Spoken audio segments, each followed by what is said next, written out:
There's some plot now. We gotta get rid of that plot. All right.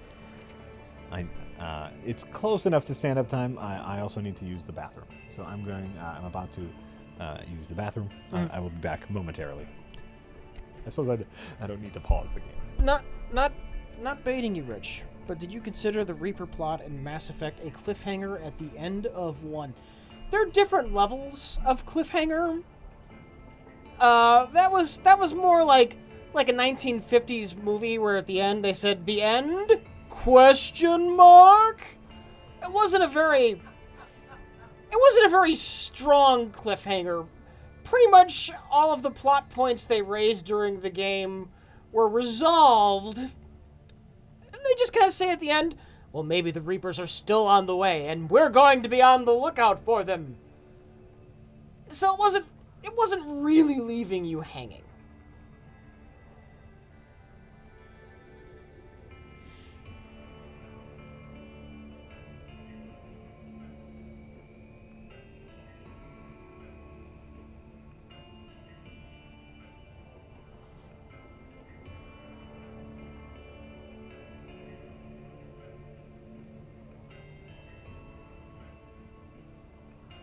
You know what? Sock Bun, I can't imagine Jack with hair either, and I've seen Jack with hair before. It's been so long that I can't picture it in my head.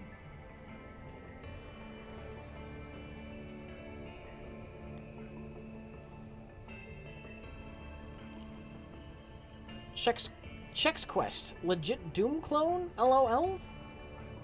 I don't know that Chex Quest was a Doom clone. I think that was a flat-out Doom reskin, where it's the same monsters and level design, just with different pictures and sounds, but I could be wrong.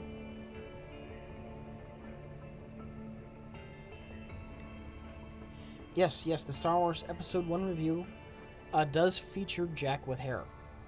So you can check that out. Watch the Mr. Plinkett Episode 1 review. Part 1. To see Jack with hair.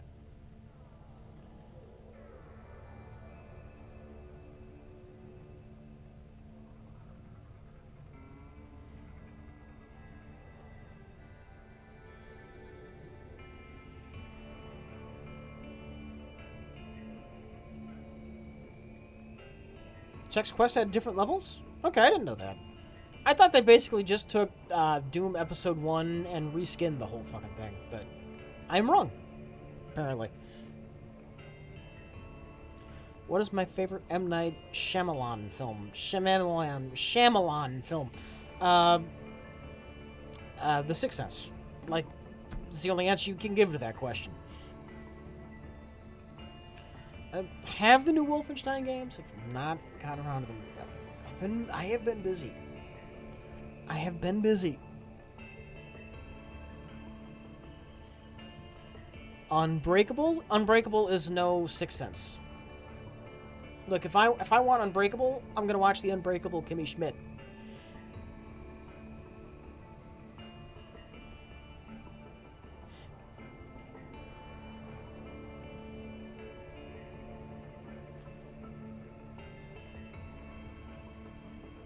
The question is, how does the Sixth Sense work?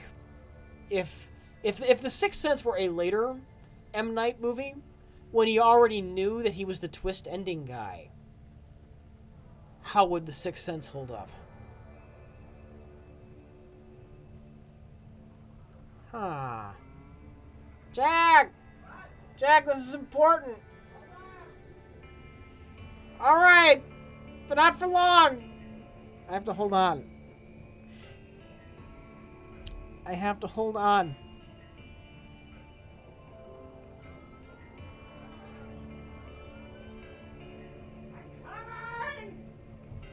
Jack! Yes, Rich? Jack! What, Rich? Would The Sixth Sense have been a good movie if it were one of the later M. Night movies? The exact same film. It just came out after, like, all of his other ones. No. It wouldn't?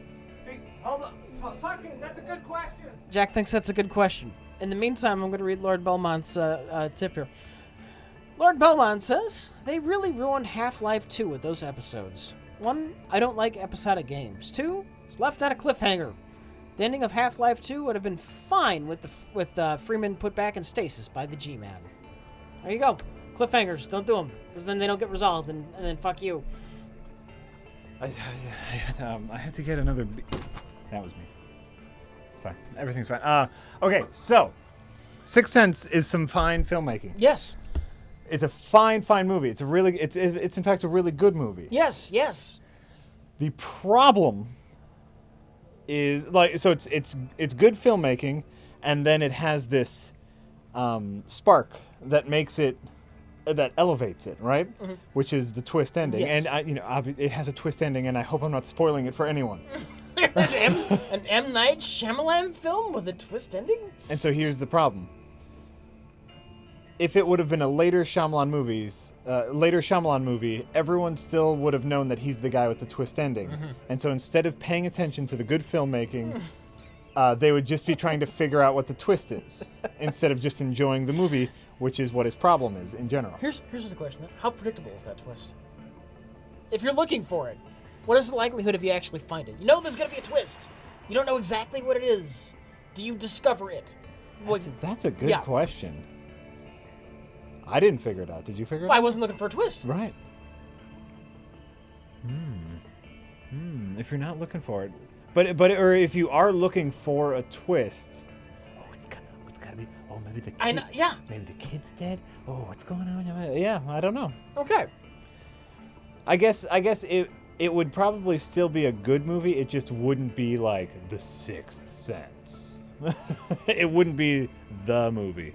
Were there any real hints he was dead? Yes. Yeah, a ton. At the time I saw it for the first time, I thought it was really odd that the mother never acknowledged Bruce Willis. Mm-hmm. I thought that was odd. Of course. And the wife ignored him. Like, he has this distance from everyone. The wife, I got that there was a distance thing going on. That might not have clicked. Right. But when I watched the first time and he's just sitting there awkwardly in the room with the mother, and I'm like, this is really weird. Yeah. So there was a hint. You know what? But it's good. It's still good filmmaking. Yeah. He found a way to weave the twist into the fabric of the movie, and I need to rewatch that. Where did the mother find a psychiatrist? Can she afford him? They don't look loaded. That's got to be expensive. In-home psychiatry. Oh, yeah. Yeah, I thought it was really weird. That's great. That's great. I wonder if there's anyone who hasn't seen The Sixth Sense. Well, it's ruined now, but fuck you. You should have seen The Sixth Sense years ago. It's beyond spoiler warning territory. But like, I wonder if we could, if you could find someone.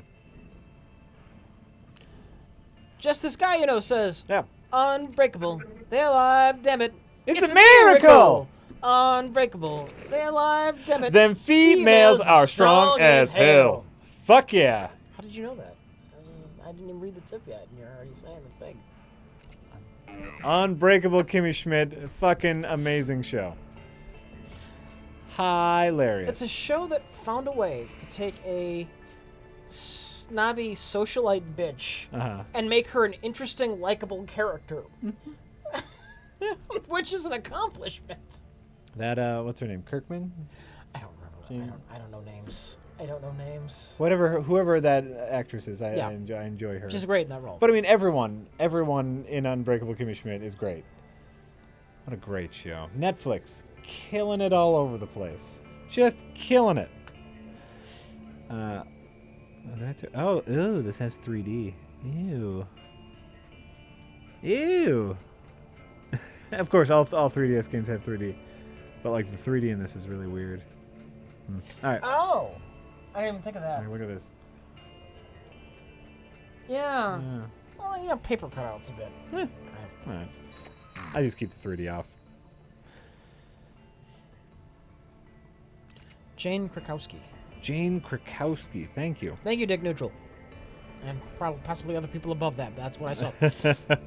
She's great. The green screen is messed up. I'm sure. What? It's always messed up. It's fine. Yeah, it looks It's fine. It's fine. I think it's fine.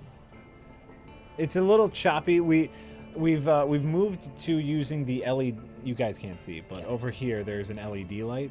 So we've gone to using the LED light and a regular lamp in here, so we don't have to use the fluorescent bulbs. Because it's a really horrible experience. Yeah. Playing the games with these horrible with fluorescent these bulbs. bright, awful fluorescents. But what it also means is there's less light in here. And so it makes green screening a little harder, but worth it for our eyes. Plus, we had some issues with my blue shirt, which is apparently close enough to the green. Right. Uh-oh. The Royalists are here. The who? The Royalists. Who the fuck are the Royalists? They're the Empire. Oh my god. Look at them. Look at those guys. They're not going to be happy about my pirate ways. Oh. I can only assume that's the people I have to fight next. Why is your robot wearing a goofy hat? Because I'm the captain. It's a goofy hat. Well, yeah, you can get different. You're a pirate captain. Yeah. Oh, you can wear different hats? You can wear different hats. Oh, That's thank a God. thing in the game. Oh, thank God.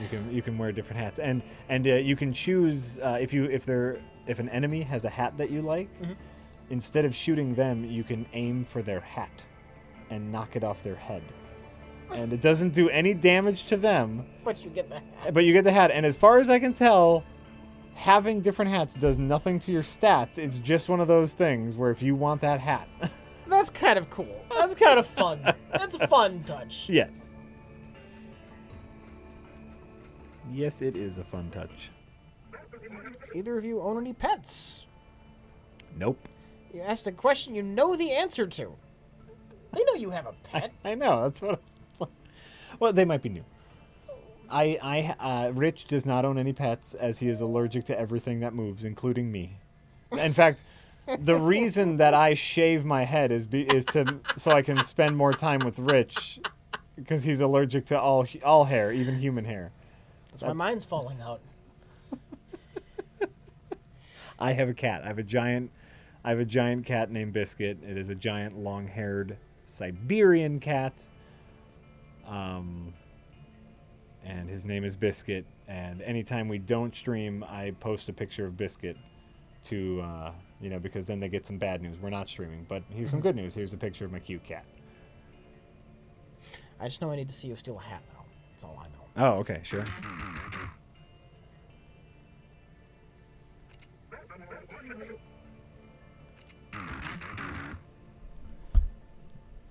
Sure.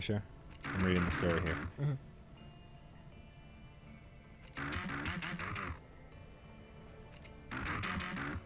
The cat formerly known as Dr. Princess Meatball. Dr. I wanted to we wanted to call him Princess Meatball. Before we knew we were getting a boy cat, we wanted to call him Princess Meatball.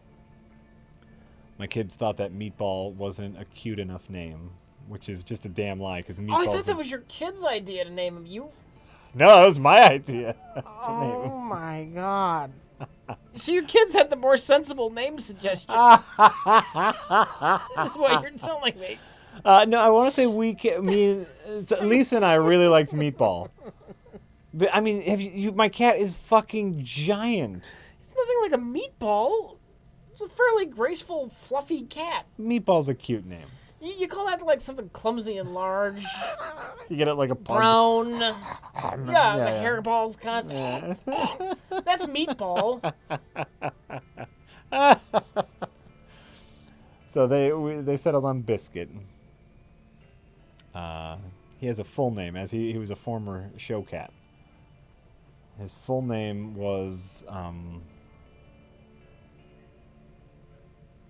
can remember this. His full name was Sir Gabriel Windrifter of Heaven Sent. This is a real thing. It's no wonder cats hate us. Sir Gabriel Winddrifter of Heaven Sent, because we got him from a breeder specifically because he's hypoallergenic. And this breeder does like cat shows, and so like you have to like prove the lineage of your cats in cat shows. He won a silver medal in a cat show, Biscuit, and he's a reformed stud. So he's Sir Winddrifter, or Sir Gabriel Winddrifter of Heaven Sent, or as we call him, a Biscuit. Dogs get like, there's the traditional like Spot and Rover. Yeah. Pretty simple, basic. Yeah. But dogs frequently get real names. Like Karen's mother's dog's Bentley. Just Bentley. Bentley. Cats. Yeah. Queen Sparkle's Fart Bag. That's a cat name. So Gabriel Fartbag. Grumpy Puss McWufflefeet. That's a great one. Grumpy Puss McRufflefeet. Yeah. Listen, we didn't name him that. After we got him, he is now Biscuit. What?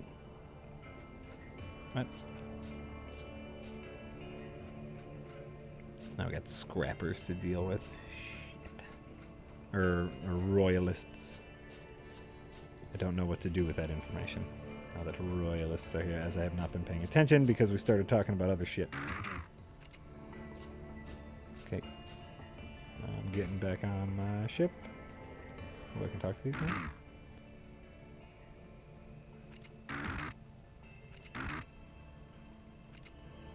Dickheads. I'm gonna enjoy shooting them. So how old is Biscuit? If Biscuit is a former show cat. And a former stud. Biscuit is 5. Biscuit is 5 years old now, and he was the stud. He was the breeder. That's too old to be a stud? Yeah. We got him a couple of years ago. Does the sperm age? He stopped putting out.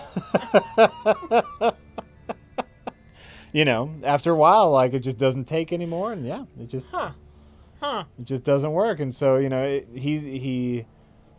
we found this breeder, because we found this specific type of cat that's hypoallergenic, because not only you but several of my relatives are really allergic to cats, and the boys really wanted a cat, so we were looking to hypoallergenic cats. And we were on the list to get a kitten. And, like, the list was, like, a year wait list to get a kitten. Because this was, a highly reputable breeder. Mm-hmm. And all of a sudden she started calling people and saying, one of my studs, I need to get rid of him. Free. And it was, fuck, yeah, free cat, great. And that's how we got Biscuit. He retired to our house, where he now gets to play with children. Before, he was in a cage all the time.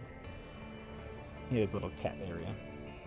Cat breeds as bad as like dog breeds, I know, like thoroughbred dogs. It's like you have some horrible things going on. Some weird things that have happened due to inbreeding. Sure.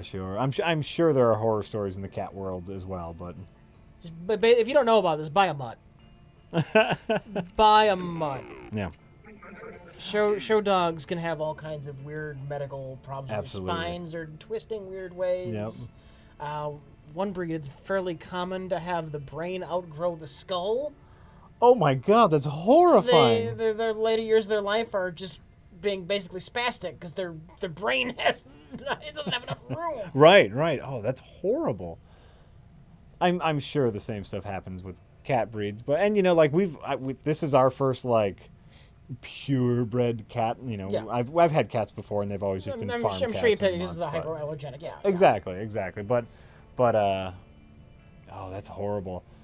I know our old neighbor got a German Shepherd that was a purebred German Shepherd, and she only found out after she got him that it had 2 extra toes.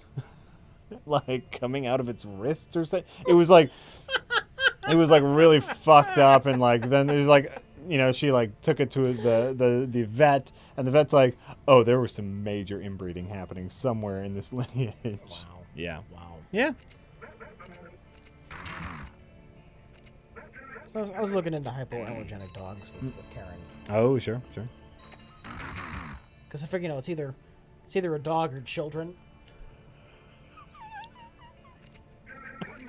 That's it? You gotta pick one. Right. I mean, you have to.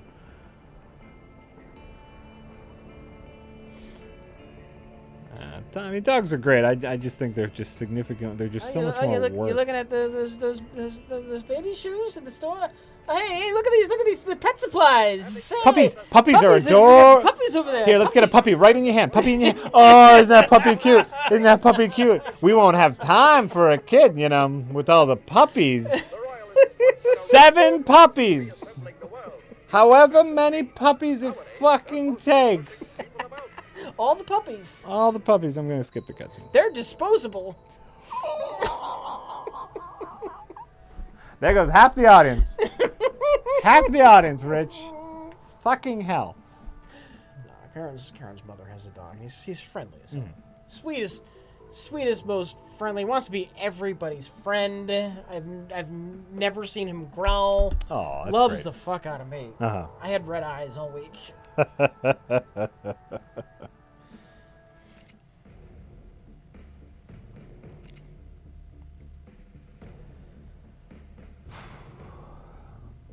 Okay.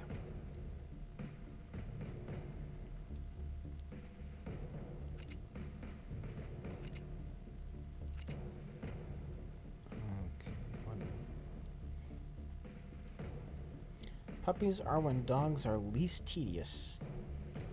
Dogs have an adolescence. They can outgrow it, though. Puppies, I'm assuming they're easy to handle just because, they can't do anything.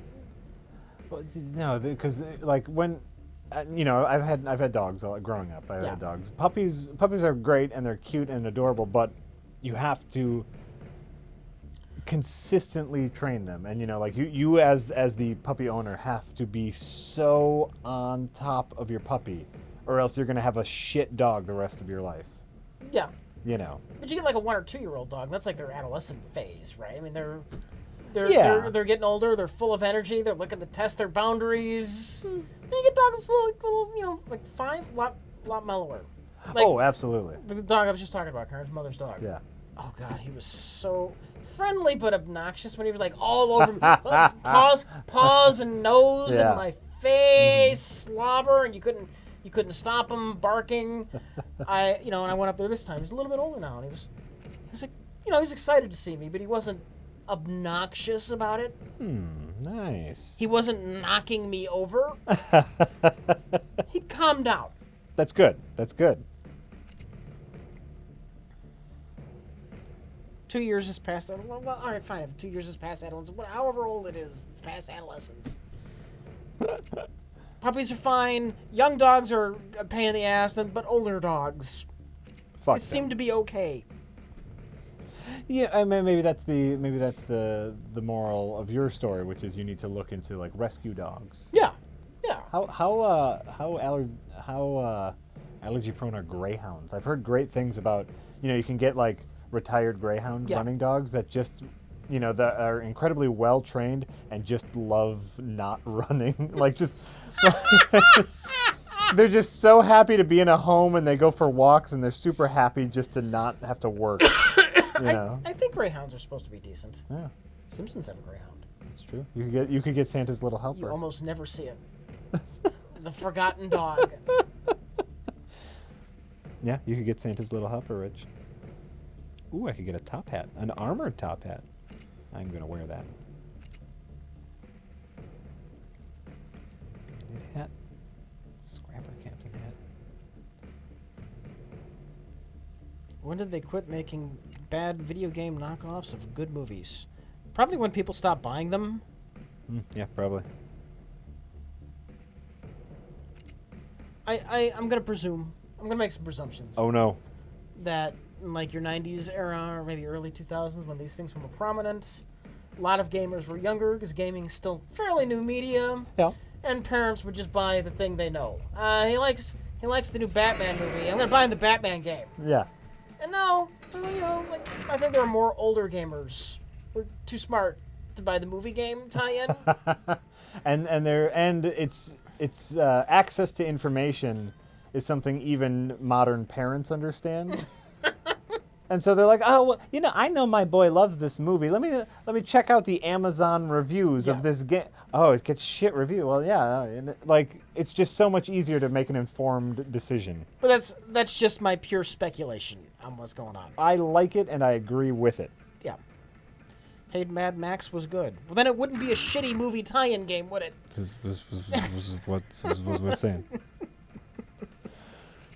Zip, zip, zip, zip. The Real Vayon says, let's do our own review show right now. What's an old movie that you have some affection for?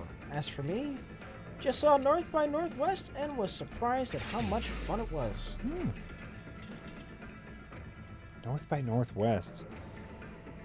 You know, I think like every person who's into movies, I saw that at one point and can now not remember a single thing about it. Mm-hmm. Or, you know, like, sorry, let me break up that. As people who like movies, I saw that at one point, period. Personally, now, I cannot remember a thing about it. In the chat. Oh, no, I gotta scroll up. God damn it. Totally Bullets says. Oh, wait, no, that wasn't Totally Bullets. Oh, god damn it. God, stop scrolling! I can't see the things. Where'd that go? Where did that go? I can't see the things. El Maton 106 said, excuse you, Rich. Spider-Man 2 is a perfect game if ever there was one. Tell me one thing in Spider-Man 2 that was fun other than the web swinging. One fucking thing. The web swinging was pretty great. One fucking thing.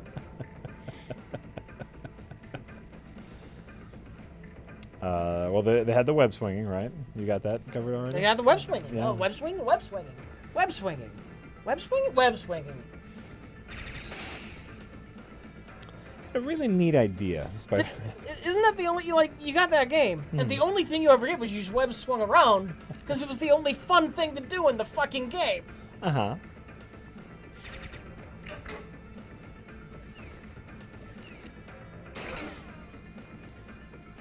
I love saving people in Spider-Man 2. Yeah, all three of the saving events that would happen repeatedly ad nauseum. How many fucking balloons did you return to that goddamn kid? Wasn't much for variety.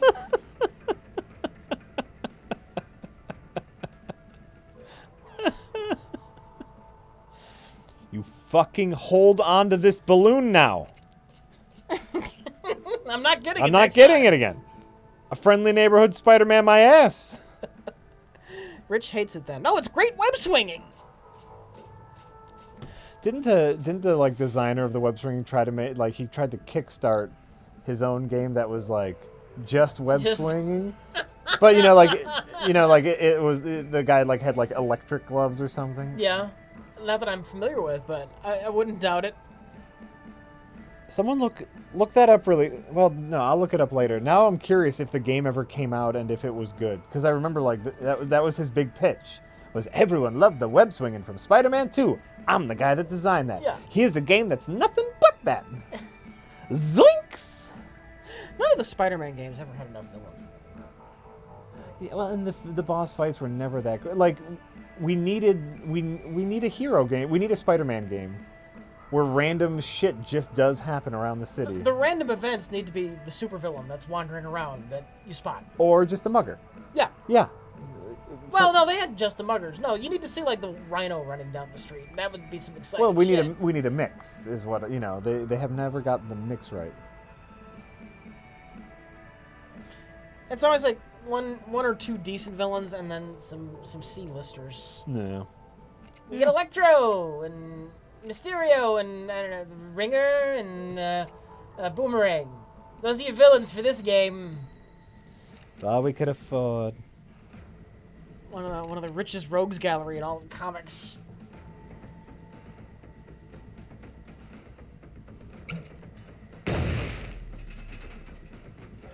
You guys aren't interested in E3? Why should I be? Huh? Huh? Just tell me what new games are coming out. Why do you treat this like it's a fucking holiday? Give me a fucking press release.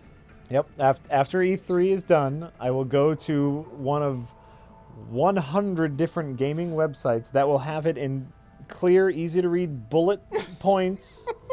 This is all the information you need to know. And you know what? That list is going to have hyperlinks to all of the trailer videos that are already up on YouTube. Yeah. It's going to have links to discussions about the thing. And Yep. so then I get to choose. If I want more information, I get to choose. And you know what? I can do that while sitting on the toilet. But you can And watch it's it. going to be great. You can watch a 4-hour conference. Yeah. And not really see anything you're too interested in. And you could have wasted your evening. Yep. Wouldn't you rather do that?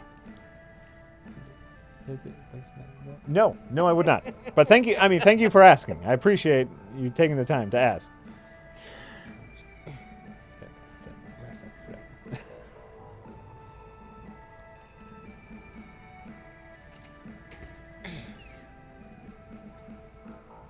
What the fuck is that? Yeah.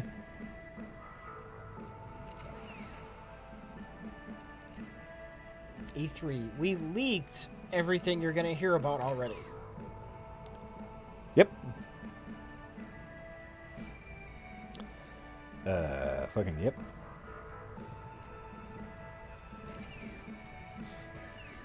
Oh, that's what that is. I get it.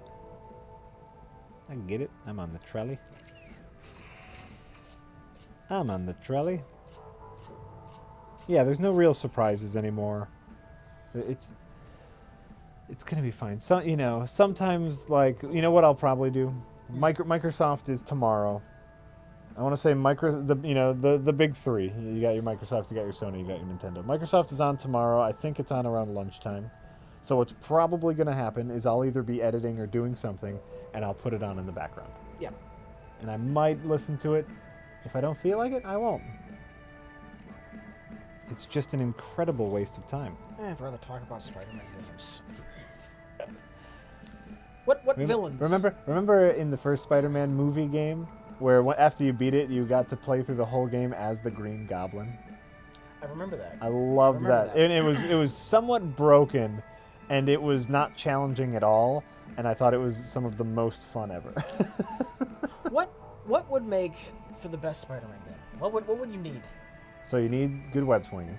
You need good web swinging. So you need the open world. And a lot of the Spider-Man games have done the open world. Yeah, but you need an active world.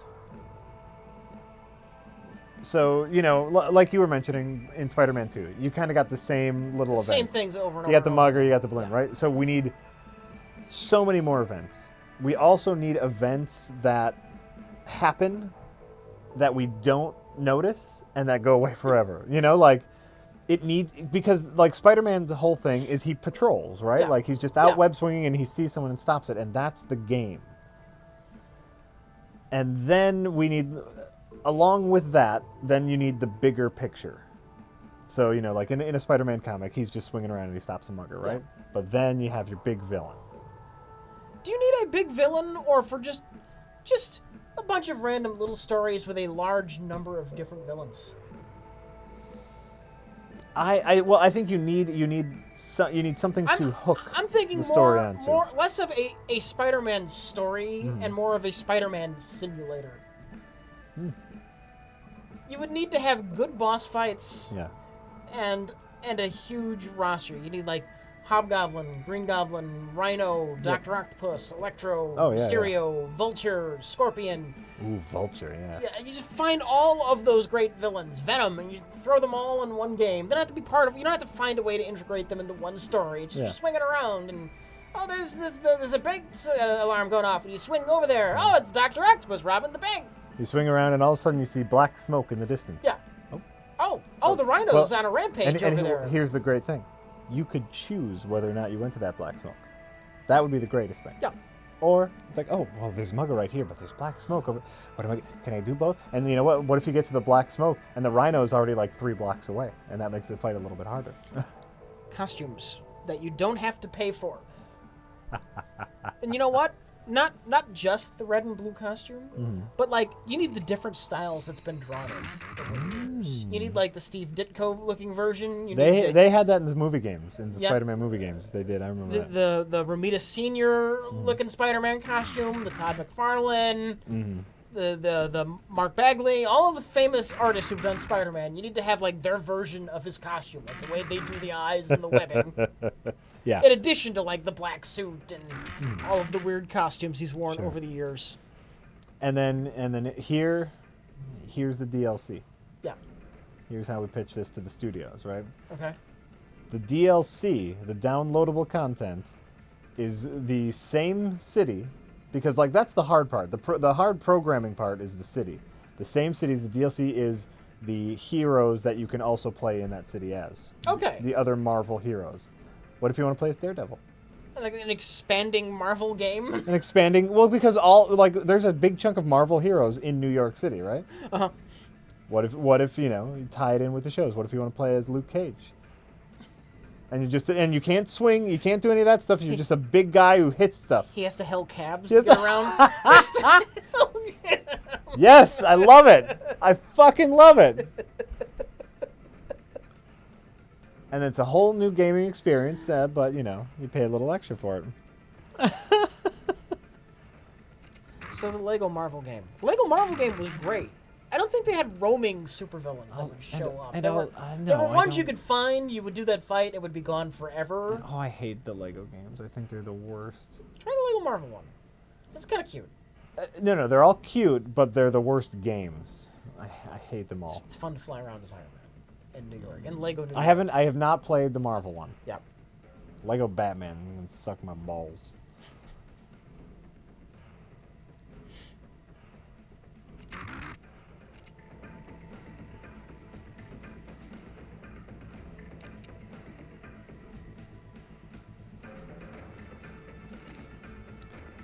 Plus, I wouldn't say the Lego's Spider-Man web swinging was as good as the Spider-Man 2 web swinging.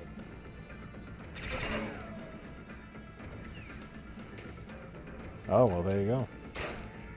You heard it here first.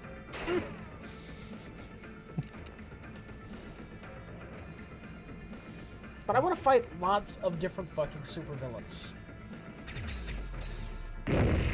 Yeah, I can see that. Ain't nothing wrong with wanting to fight a lot of different supervillains.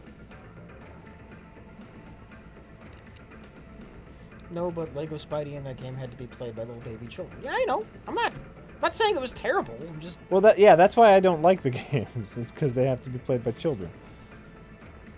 They're children's games. I'm just saying, in my ideal Spider-Man game, the web swinging would be probably a little bit more like it was in Spider-Man 2, the movie game. Sure. Ah.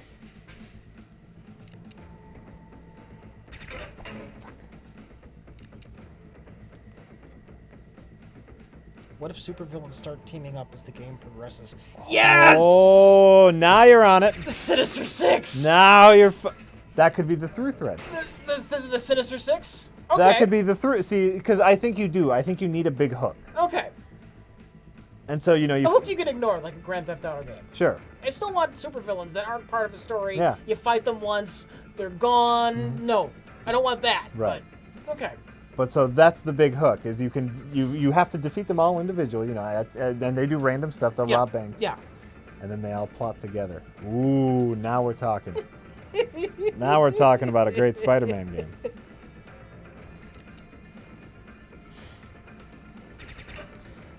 Yeah, the ending, just a battle royale. Oh, yeah.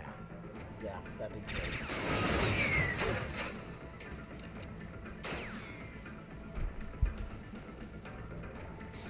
I cannot hear Rich's mumbling.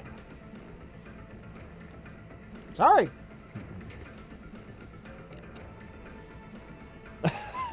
Could you recreate my mumbling in text so I can identify what it was I was actually saying? Oh, fuck. I get it now. I get it now.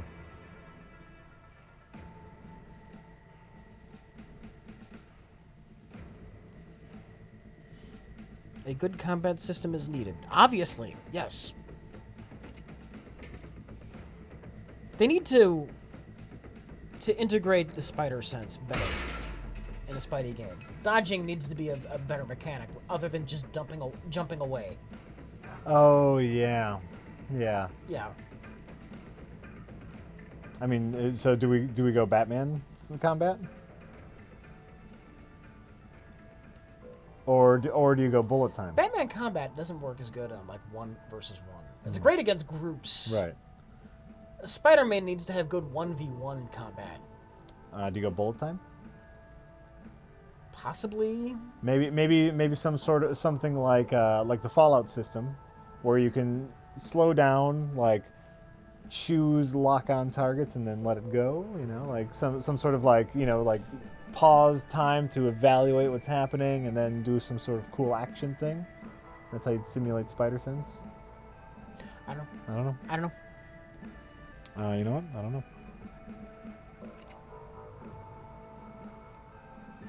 I also do not know. I'm grabbing all the loot, 'cause I beat all the bad guys. I'm grabbing all the loot, 'cause I kicked their ass. Now we're going... Oh, wait, I got that thing here I have to destroy. Now we're going to destroy another generator. This is how you play SteamWorld Heist. Doop, doop, doop, doop. That was a pretty easy fight. I'm concentrating now on leveling up some of my lesser bots. That's important. Which, if you go back in time, if one game never being released, which game would it be? You know the answer to that. So, are we here to play games? Are you messing with us? Are you having fun messing with us?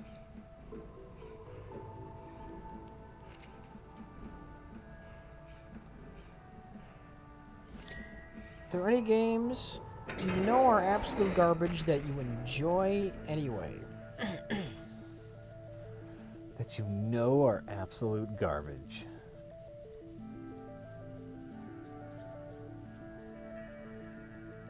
That's interesting. Does it have to be absolute garbage or maybe just mediocre? I don't know if there's anything I like that I would describe as being absolute garbage. That's what I'm,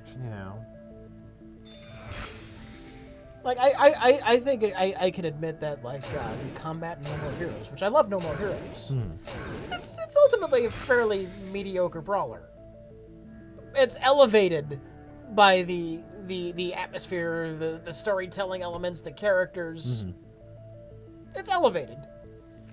But it's still as simplistic as it is, it's still enjoyable gameplay. It's enjoyable, but it's not a revolution. Right. It's not a revolution. It's a revolution.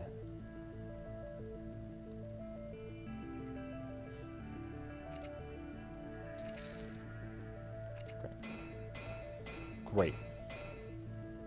He thinks No More Heroes is elevated by the gameplay, but not Uncharted.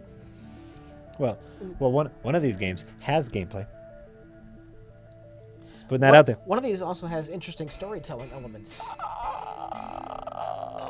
Sick burn. You know, if Uncharted were a movie, it would be a made-for-TBS movie.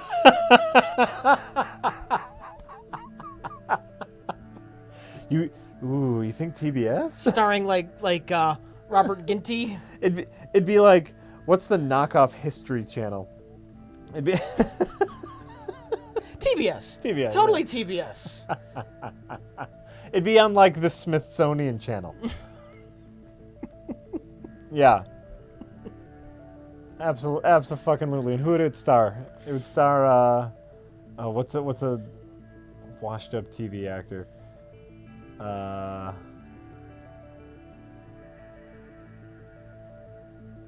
Noah Wiley from ER. Wasn't he already in Uncharted? Yeah, that's why he was in something else. He was in the that was similar, yeah. He was in the librarian. That's why I'm thinking of him. Oh, sure. And yeah, I was thinking like someone from Friends. Like what's Joey from Friends doing now? Nothing. Joey from Friends. Right. John Stamos. That's who it would be. It'd be starring John Stamos. In between yogurt commercials, he's doing this TBS Uncharted 4 movie.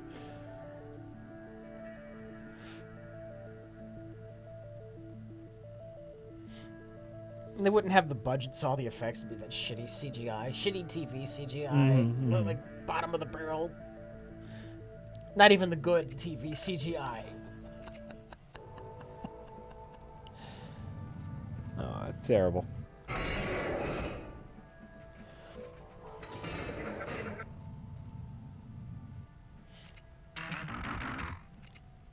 Terrible. John Stamos. See, No More Heroes, like, stories, quirky and fun. Sure. Uncharted is a cheap Indiana Jones knockoff. Yeah. And I think unapologetically a cheap Indiana Jones knockoff. Oh, pardon. Pardon.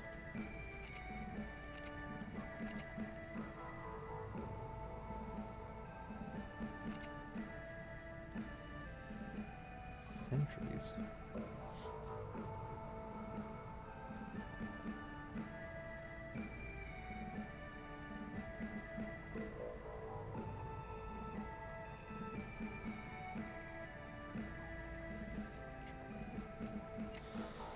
What? Isn't it more like a Tomb Raider knockoff? Tomb Raider is an Indiana Jones knockoff. I mean, are you guys not paying attention to what's happening in your world? Can't have a knockoff of a knockoff. Of course you can. Then you get Uncharted.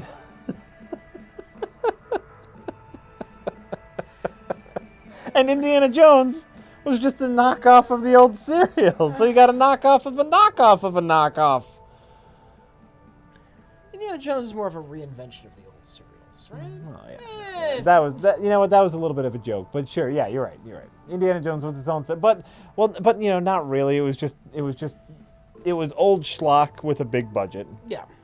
That's, you know, Lucas's whole thing is old schlock with a big budget.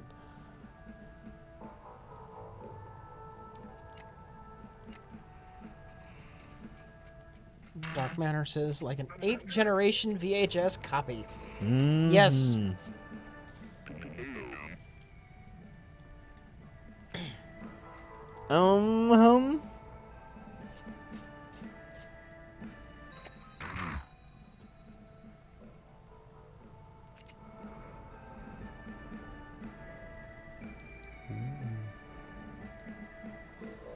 Who?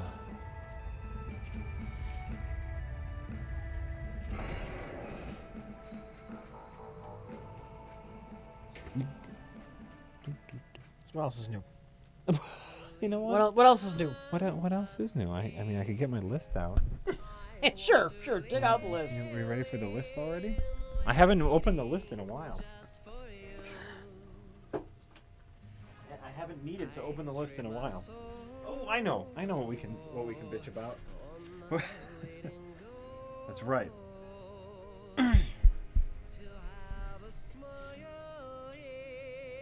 That notebook's a smart thing. That, you know, I have not written anything new in it in a while, mostly because I had those solo streams, and so that was just, you know, just a lot of me. But here's the thing. Here's something I wanted to bring up, because you go on Steam, and every once in a while it will randomly give you a hardware survey. Have you ever filled those out? No. Oh, okay. I do, just because, you know, why not? Actually, I don't remember if I've ever gotten a random hardware survey. Really? Yeah, I'm not sure I have. They do random hardware surveys where they like, or maybe you just tick the thing to make it do it automatically. But so it was it's one of those things where it just looks at your computer to get all your specs to compile like what the average user uses. So real quick, they're complaining about the game singing. Oh, is the game singing? Let me get back on my ship then. I'm so sorry. The game is singing. I'm sure. You know what? I'm sure. Oh yeah. You know what's really fucking weird about this game? What? Is the soundtrack. Every once in a while, like the soundtrack will have actual lyrics. Yeah. And like that is unacceptable in a video game. I figured soundtrack. that robot you were standing next to started singing. Maybe she was. Well, I went into a bar. Yeah. And so maybe there's background music. But so now the singing should be over. Many apologies. So Steam will gather information on your system so it can compile what the average user has. I'm sure to better That's smart. tell game makers what the minimum system requirements are. That's smart. But now they've started to take a look at VR. Would you like to take a guess at the percentage of Steam users? Less than 1. How much less than 1? Ooh. The question is, how many zeros? 1 or 2? 0.05. Ooh, so close. Yes! So, Vive, which is the one officially supported by Steam, 0.09%. And the Rift, the big one, the Oculus, 0.03%. Oh, it's a hit. It's a hit. It's a hit. It's less than a 100th of a percent. VR is the technology that people think we want that nobody wants. That nobody wants. Nobody wants. Nobody has ever sat down. I really want VR. Right. It's never happened. And this is the thing, and when people ask us like about us getting a VR and whatnot, it's the wave of the future. Fuck you, it's the wave of the future. Combined, you don't have 1% of the market. The only question I have is, would it make for an entertaining enough stream to be worth it? Right, and it could be for entertainment purposes. For us, it could be because we have the camera. We'd be looking all goofy with shit on our face. People get a good giggle out of it. Yeah. But for the average gamer, numbers don't fucking lie. Yeah. So I am not surprised at all. So once again, Steam does random hardware surveys for its users. I'm surprised you've never gotten one. Maybe because you're in offline mode a lot, but maybe. Yes, probably. Actually, that probably is it. Yeah. Yeah. But 0.09% of Steam users have a Vive, the one that Steam is backing, the VR headset, and 0.03% of Steam users have an Oculus Rift. and that's a beautiful. I saw that stat on somewhere, and I was like, I need to write that down because I think that's beautiful. They're selling a weird and expensive new product. Yeah. That looks uncomfortable to use, and there is no killer app. Yep. There is no reason to buy one. There's no selling point. There's no elevator pitch for VR. Besides, it's VR. You've been wanting that since Lawnmower Man, right? Everybody remembers Lawnmower Man. Remember, he was kind of an idiot, and then he got really smart. Because he used VR. No, you don't remember this?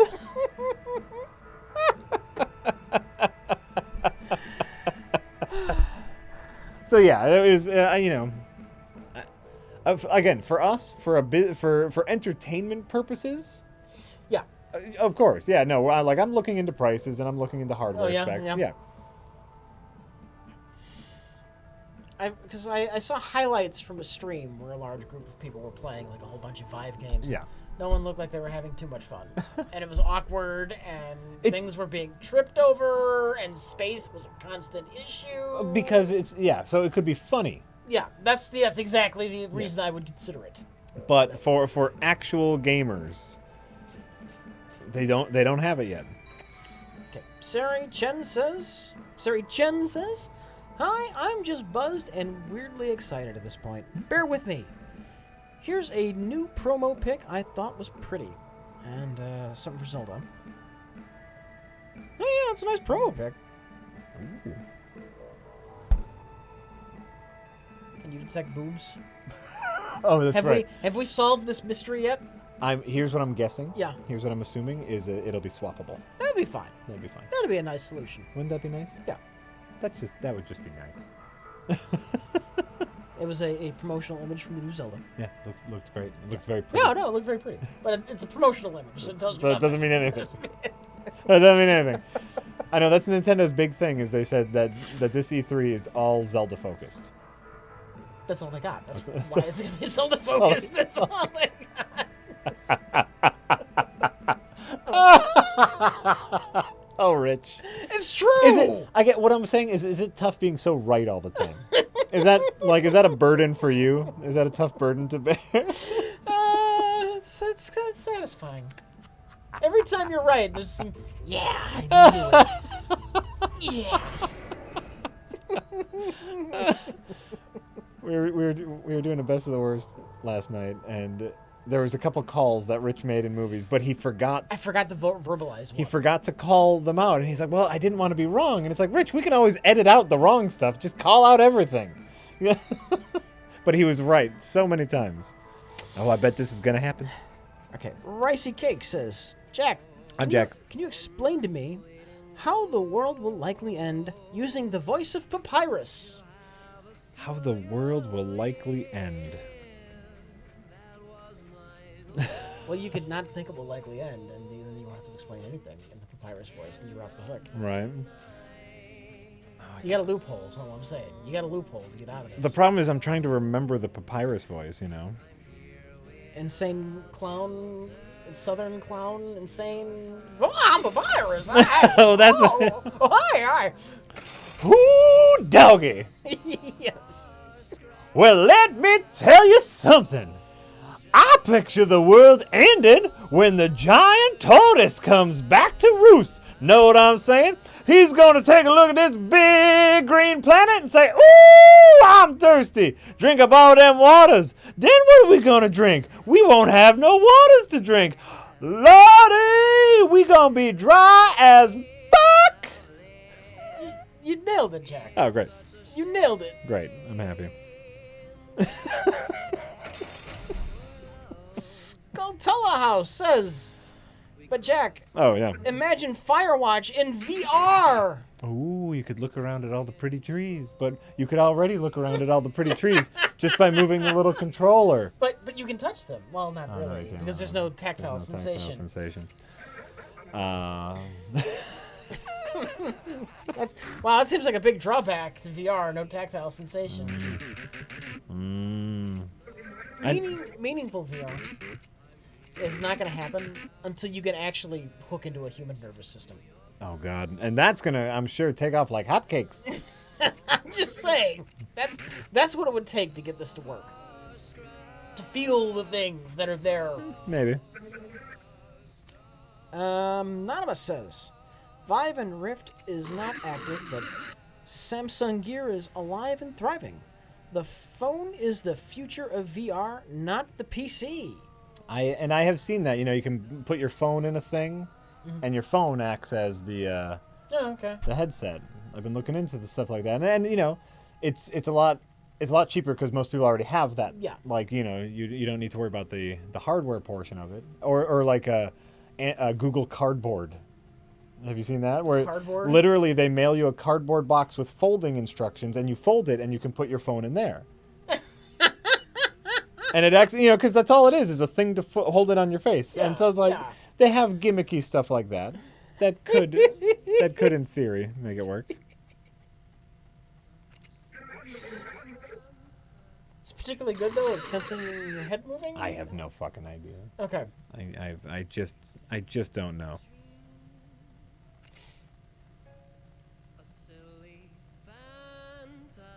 Yeah, why not? Why not? I'll buy a new guy. I like guys. Dick Neutral is not totally sold on VR, but he does have some faith in John Carmack's development of technology. Yeah. What's his kick? That's what he likes doing now. And he's gonna keep doing it until he alienates everybody he knows, just like last time. It's just you need something to convince people. To convince average Joe. Everybody saw the Wii and saw Wii bowling. Right? Yeah. I know how to bowl. I can bowl with my friends now. This family time. Moving with a video game. It was great. It sold everybody on it. It sold your grandma on it. On my way to Chicago, Yeah. I started listening to an audiobook. Okay. Masters of Doom. Masters of Doom. Oh, we just talked about Masters of Doom. What is that? The kind of like behind the scenes of the birth of id Software. Oh, neat. Okay. Yeah. How's that? They're pricks. Carmack and Romero, they're pricks. Right. I'm only on like chapter 3 in the book, but right now at their former company. It's the company they are currently at that time in the book, but they're hired there to make games, and what they're doing is at night they're stealing computers from work so they can make their own games on the company computers that they can sell for themselves. Dick move. Dick move. Yeah. But interesting. Is it a good listen so far? So far. Yeah, that's good. That's all that really matters.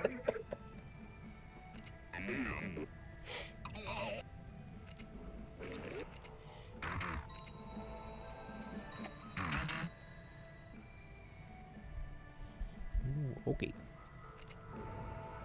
Okay, we can get you. Let's see here. Bidi-boom. Bidi-boom. This new guy. Yeah, Carmack, an interesting bit I'd never heard about before until reading the chapter about his youth. Was when he was younger, he learned how to make thermite. And he used the thermite to go to a school, and he put thermite around the window so he could burn a hole in the window so he could steal some Apple II computers. But his friend who he brought with him was too fat to fit in the hole they burned in the window, so the friend reached in and opened the window manually, which set off the alarm, and they got caught. But that's like a criminal nerd thing to do, right? To use thermite to steal Apple II computers from a school. Yes. Isn't that a story about Bill Gates when he was young? Is it? Bill Gates was a young genius. Yeah. And at his school, they put him in charge of setting up like a rudimentary computer system for the school. While he was doing so, hacked into all the class schedules to rearrange classes so his classes would be filled with women.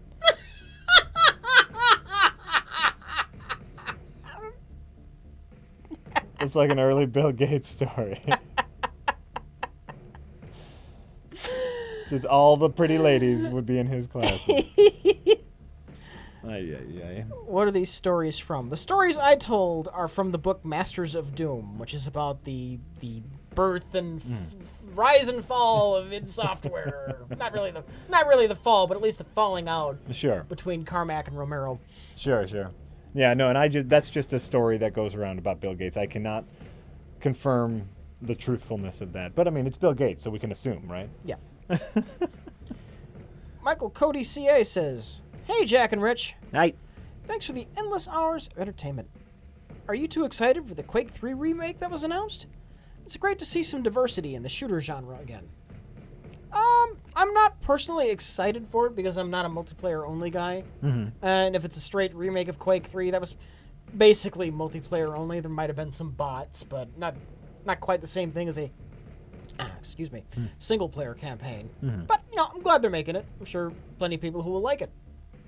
Seems weird because I know they recently did Quake Live, which I thought was a Quake 3 kind of basically remake, just a free version of Quake 3. It's a little bit weird, but no, whatever.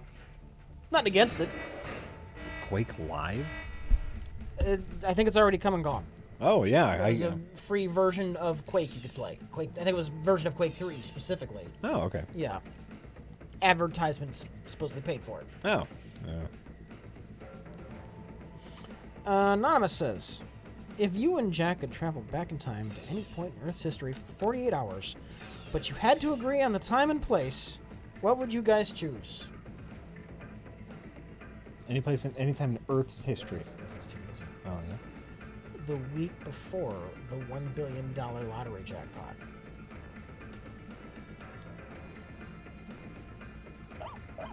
The week before.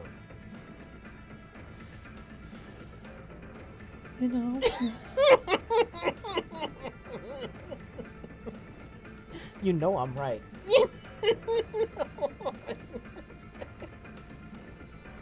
Well, wait. We get 48 hours. Yeah. In the past. We buy the ticket. Yeah. We put the ticket in the safety deposit box. It's still good. That was less than a year ago. You have a year to claim your lottery I think ticket? so. It's usually a year. We'd have to double check the rules, of course. We'd have to double check the rules. Yes. And if the rules are passed, what we do is go back in time to when was it? Early 2000s, and pool all of our collective money and buy as much Apple stock as we can before they announce the iPod. I have thought of that so many times. So many times. Buy all the Apple stock we can right before they announce the iPod. And then it's clear sailing. Smooth. But yeah, no, I like the lottery. Yeah. Okay, now let's assume that we cannot we have to go back in time and we can't change anything or can't personally profit from it. So I think because I'm pretty sure that's... Then I don't give a shit.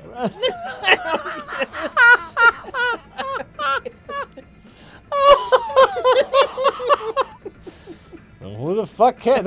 I could work during that 48 hours. Fuck you, man. I could stay at home and play Doom. Why do I need to go back in time to play Doom? Rich?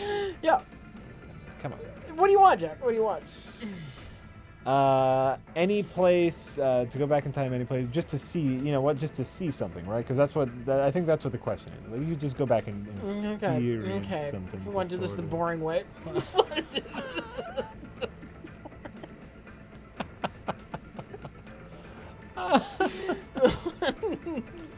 For only 48 hours, though, that's not a ton of time.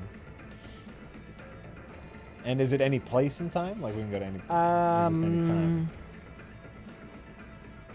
Time. You have to agree on the time and place. Oh, okay.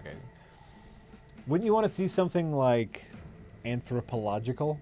No. Like go back and like peek in on our Neanderthal ancestors, just like see what they're doing.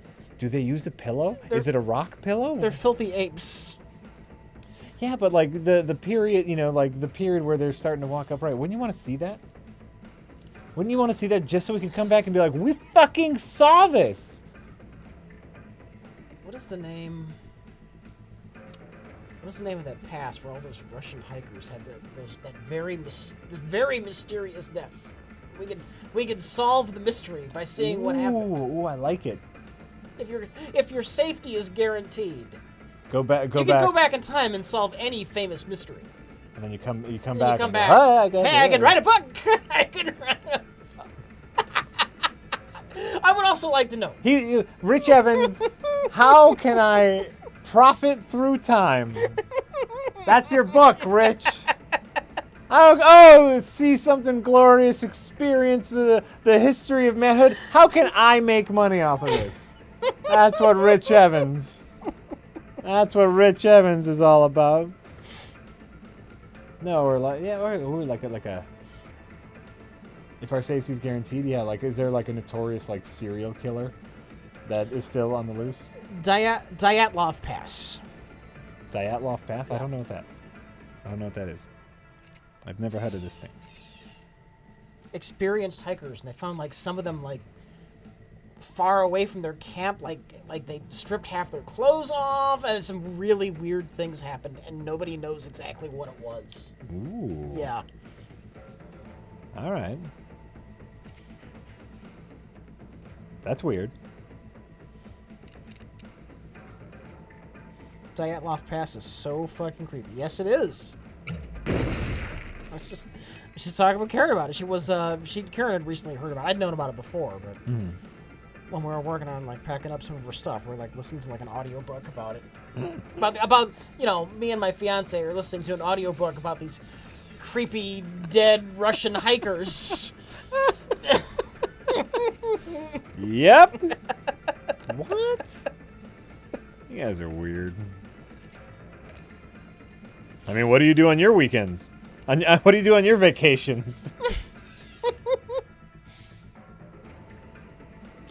Roswell, New Mexico. There's a weather balloon. I'm not gonna waste my trip in time to see a fucking crashed weather balloon. Am I fucking right? Like, come on. Come on.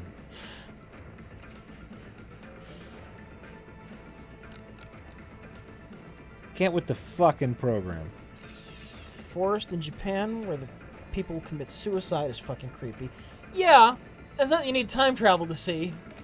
Yeah, can't you go to that forest, like, now? Yeah. If you don't know, it's basically a forest in Japan where it's really trendy to kill yourself. Trendy, it is. It's actually trendy, yeah. Okay. Chikamumu? Chikamumu? Hey guys, I've read Wool on the recommendation of Jack. First of all, congratulations. Has he read the sequels, Shift or Dust? Yes. Okay. Oh, is that it? That's what he says. He just wants to know if you read the sequel. Yes. So it's a trilogy. It's the Silo trilogy. It's what Wool, for anyone who doesn't know, actually started off as a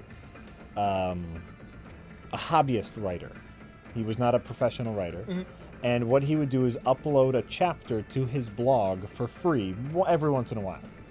He's like, oh, I wrote a new chapter in this Wool book. Mm-hmm. And he just had a blog for a while, and he would upload a chapter, and anyone could read it for free, and it started to gain an incredible amount of traction. And eventually, by the time Wool was completed, he was able to sell ebooks and eventually get it published by a real publisher, and the film rights were bought, and it was just this incredible success story for an independent book publisher. Okay. Wool is a fantastic read if you are into post-apocalyptic sci-fi shit, strong female lead, mystery, intrigue, technology, old technology but also in the future. Wool is one of the fucking greatest reads I can remember in a long time. And now new people will discover Wool because you're talking about it again. It's so great. Read it before it's a movie, and they're probably gonna mess it up when it's a movie. But after Wool, he wrote 2 more books in the same universe. Just Dust and what was the other one called? Shift. Shift. Yeah, Shift and Dust, and it kind of completes the whole Wool saga. I didn't think those were as good, but Wool was so good, and the universe he created in Wool, Hugh Howey, I want to say is what his name is. Okay. The universe he created in Wool was so good, it carried me through the not as good second and third book. Okay. I still read them and enjoyed them, and you can get them for dirt cheap as ebooks. And so I recommend all 3, but the second 2, not as good. But Wool is so fucking good that momentum carries through the other books, if that makes any sense. Okay. So it's just Wool's I might just reread Wool. It's a fucking great book. At this point, there are people in chat who have no idea what the fuck is going on in this game. Oh yeah, I don't think we've talked about the game once. A little bit early. A little bit early on. It's been a few hours now. Okay, so here's the thing. So this is XCOM as a 2D side scroller. So I have my 3 characters. I got this guy right here, Seabrass. I got Valentine, and I got Beatrix. I'm gonna open this door as Seabrass, and it's turn-based. It's a turn-based tactical strategy game. So let's open the door and see what's inside, and then I'll kind of walk you through my movements. Oh yes. Okay, so now let's take a look around the room. Who's in the room here? Oh, just one guy. This is going to be totally weak because I'm going to basically cap him in the back of the head. But, so now there's blue lines under me. I can move. I can shoot. The interesting thing about this game is, if you notice here, for my shoot turn, I actually have to aim my gun. So I could miss. There is a ricochet mechanic in this game, where if I don't have a direct line of sight to the bad guy, I can bounce bullets off of walls. But, this gun doesn't have a laser sight or anything, so I could totally fucking miss. And actually, this gun doesn't have ricochets, but gangster style, cap him in the fucking back of the head. And so now, these characters now I just have to move, and it's very XCOM-y. You have a certain number of movement points, and if you use your movement points, then you can't use your weapon points. you know, Yeah. it's XCOM on a 2D plane, but it's very light and it's very simple. Okay. And it's cute. You play as these like steam-powered robots, and so that's why I'm into it. Is mostly because it's really cute. I know there are turrets popping up. Oh yeah, there. You see these red.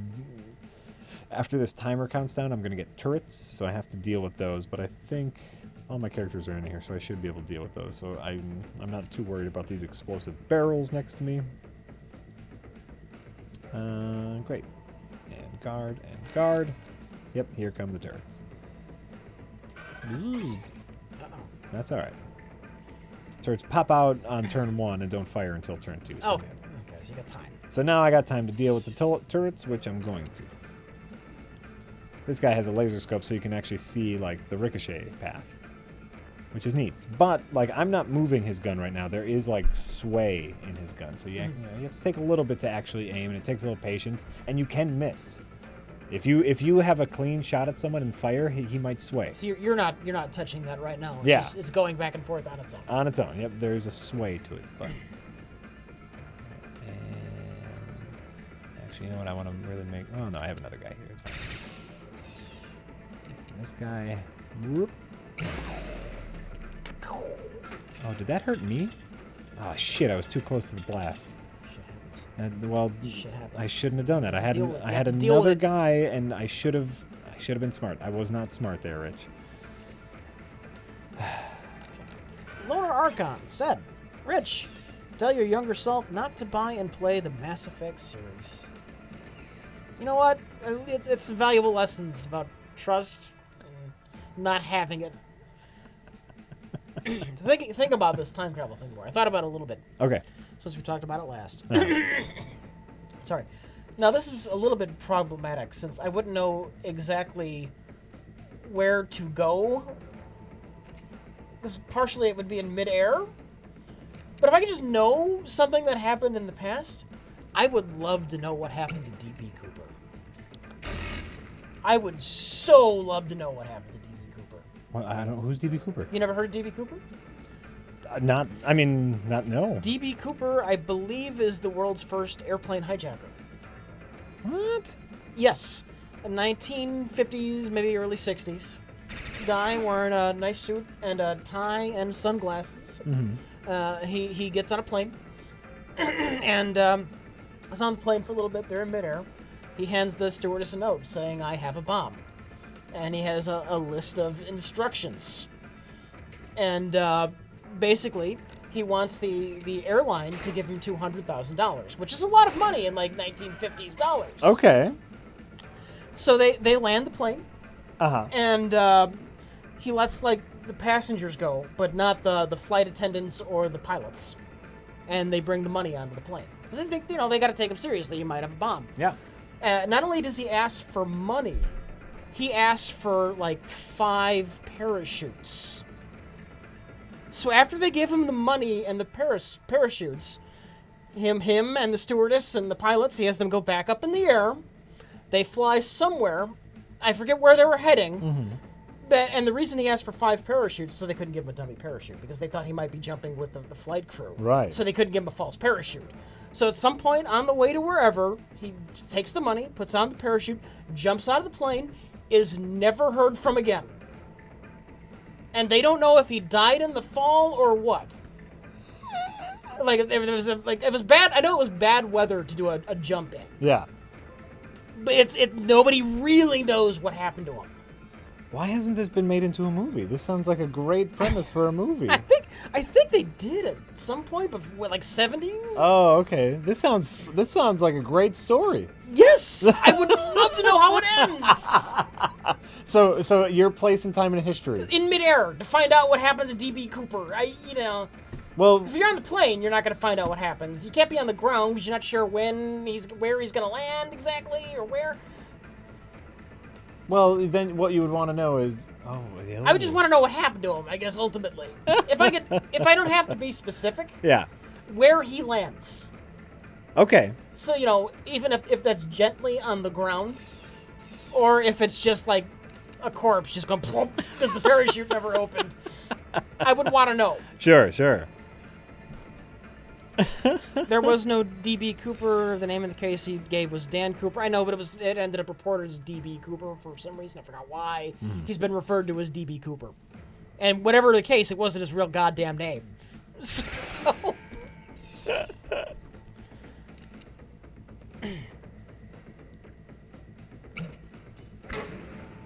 I think they did find, like, washed up on a shore, like, somewhere not too far from where we jumped.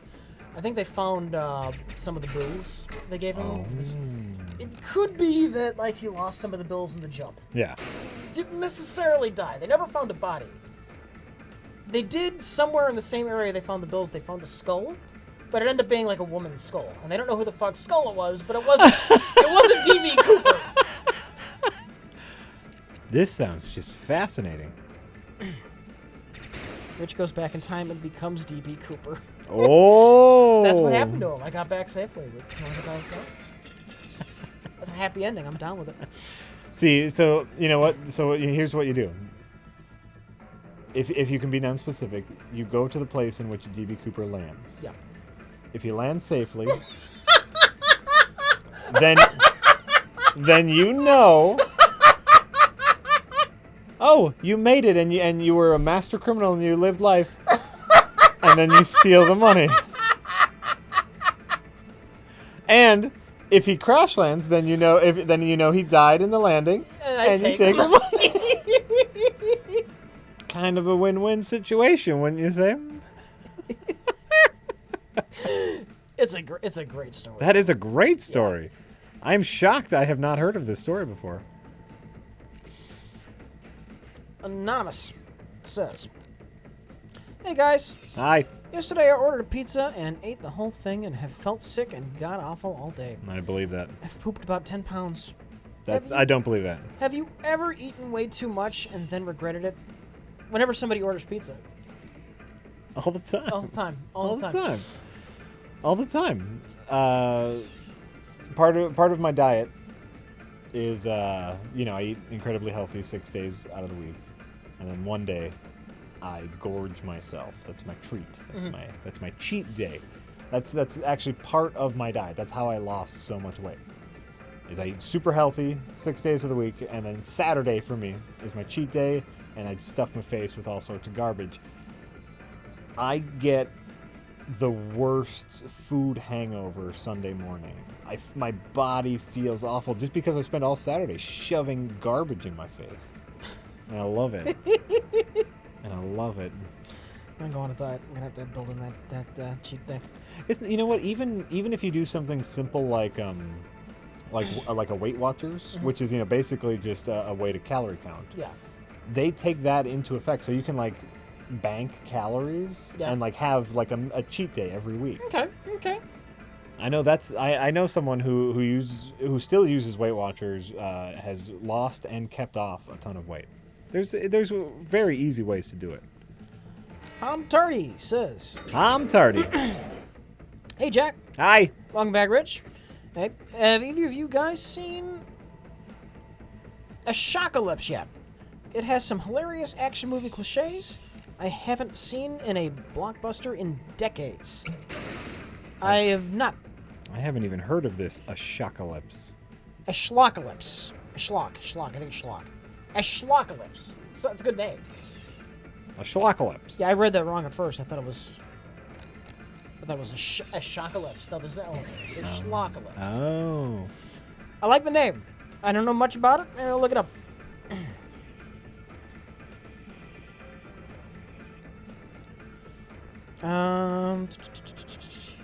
Anonymous says, "Hello, Jack and Rich. Hello.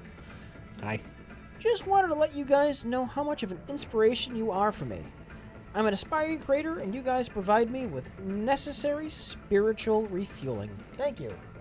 You're an inspiration. Oh my god. Find new inspirations. Dear Lord. Thank you. You're welcome. I'm glad. In all seriousness, I'm glad to be of service. Follow your dreams. Follow your dreams. Never give up. Never give up. Never give up. Have you seen the recent micro videos? He's got a series of videos on YouTube where he tells people to give up on their dreams. Because most people go broke and their dreams don't come true. Yeah. And his advice is to find something practical. Go to a trade school and find something practical. That's not the worst advice. Not the worst advice I've ever heard. Certainly not the worst advice I've ever heard. Fisted by Dope Smoke says, D.B. Cooper was Tommy Wiseau. No, Tommy Wiseau's an idiot. D.B. Cooper's a master criminal.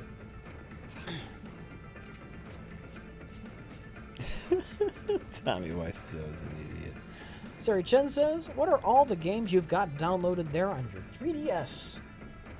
Downloaded actually not too much. So I downloaded SteamWorld Heist. Yeah. We downloaded the Phoenix Wright trilogy, mostly because I want to say Sari Chan donated for that. And I downloaded Pokemon Yellow.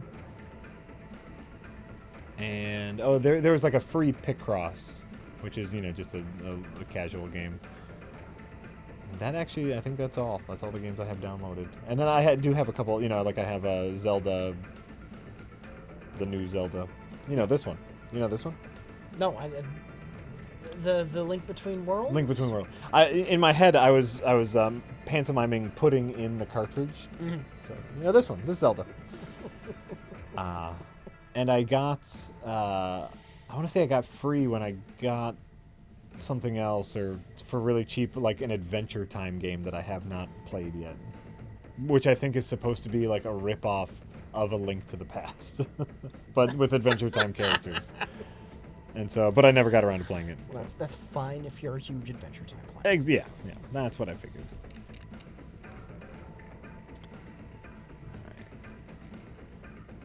I want you to blow up. How do I get you to blow up? Does one good heist make you a master criminal? Find out this summer when Rob Schneider meets the underworld.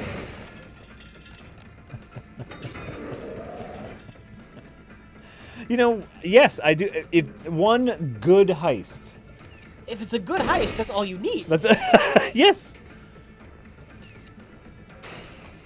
You're only having multiple bad heists. If you are a bad criminal. Yes. Agreed. Yes, all you need is one good heist, and then you are a master criminal. If I make $100 million in a heist, I'm not risking my freedom by doing that shit over and over again. Fucking retired. Right?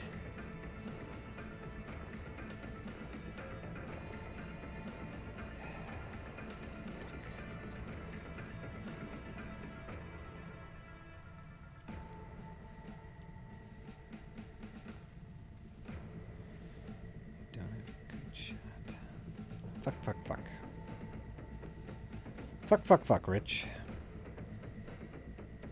Things are not looking great. But Rich, you don't do it for the money. You do it for the challenge. Nobody does that. Criminals are in it for the money. It's a Hollywood myth, I'm gonna say. I'm gonna go ahead and agree with you. I'm gonna go right ahead and agree with you, Rich. Plan enacted. I'm doing it. I'm doing my plan, and it might be working.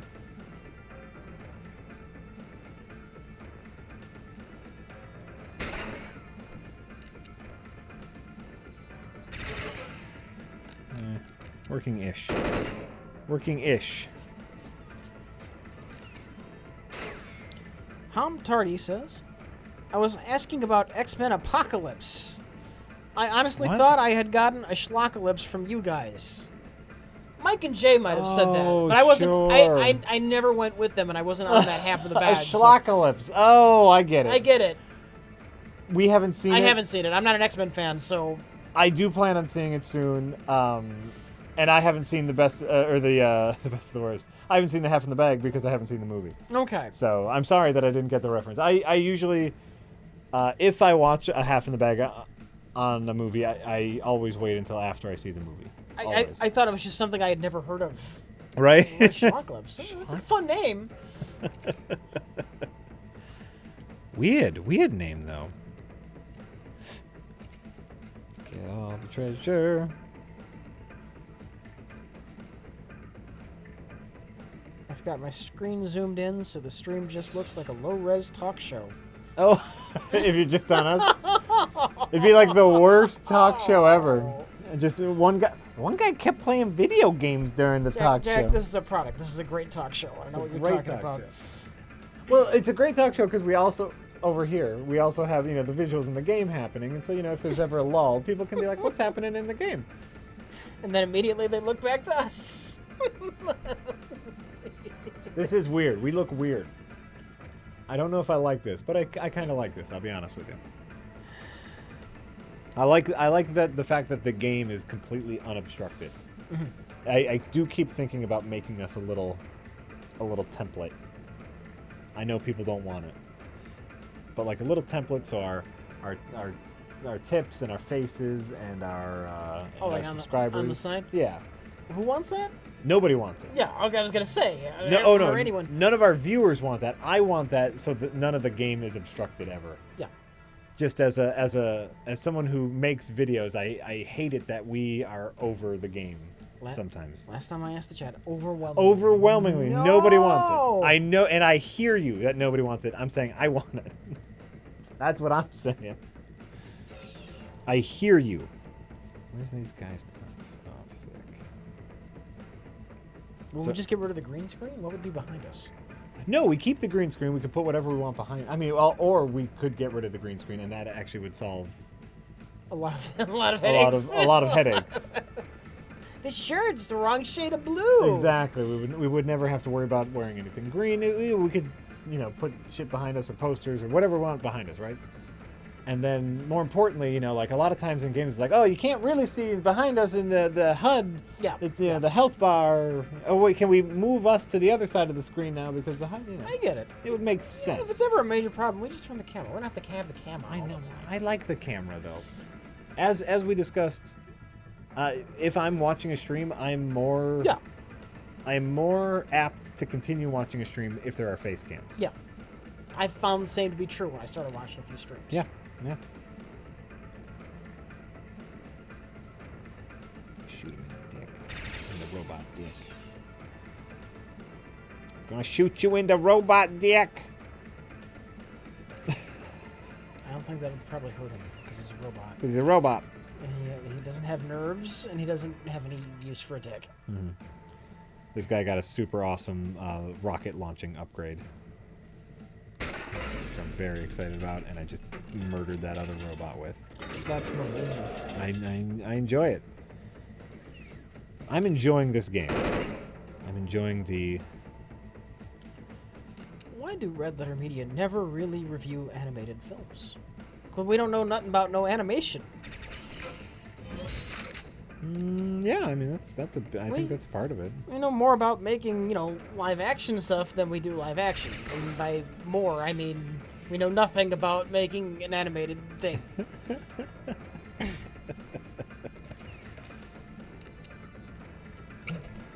Oh fuck. Oh fuck. Oh, I'm so dumb. Are there many funny because they're bad animated films? Is that a thing? Oh no, I also think they're talking about like half in the bag. And, yeah. Some people just don't like animated movies. Oh, God, I'm dumb. I'm so dumb, Rich. Why is me so dumb? Rich, I thought you were going to do a quick cuts on Frozen way back. I forgot what I was going to say now. It was going to be. Were you going to do quick cuts on Frozen? I was just going to bitch about it like a kid's movie. That would have been great. It probably would have. That would have been great. By the time I thought of it, it had already been out for a while. Sure. Then what's the point? Yeah.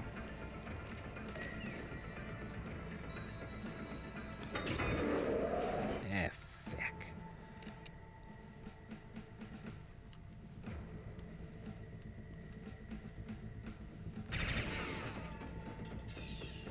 Okay, back on track. Got all the swag. We almost did Food Fight a couple times. And we still might, eventually. Oh, yeah. It's on our shelf. It's definitely on our shelf. along with a lot of other things. That's the problem. Yep. That is the exact problem. A lot of shit.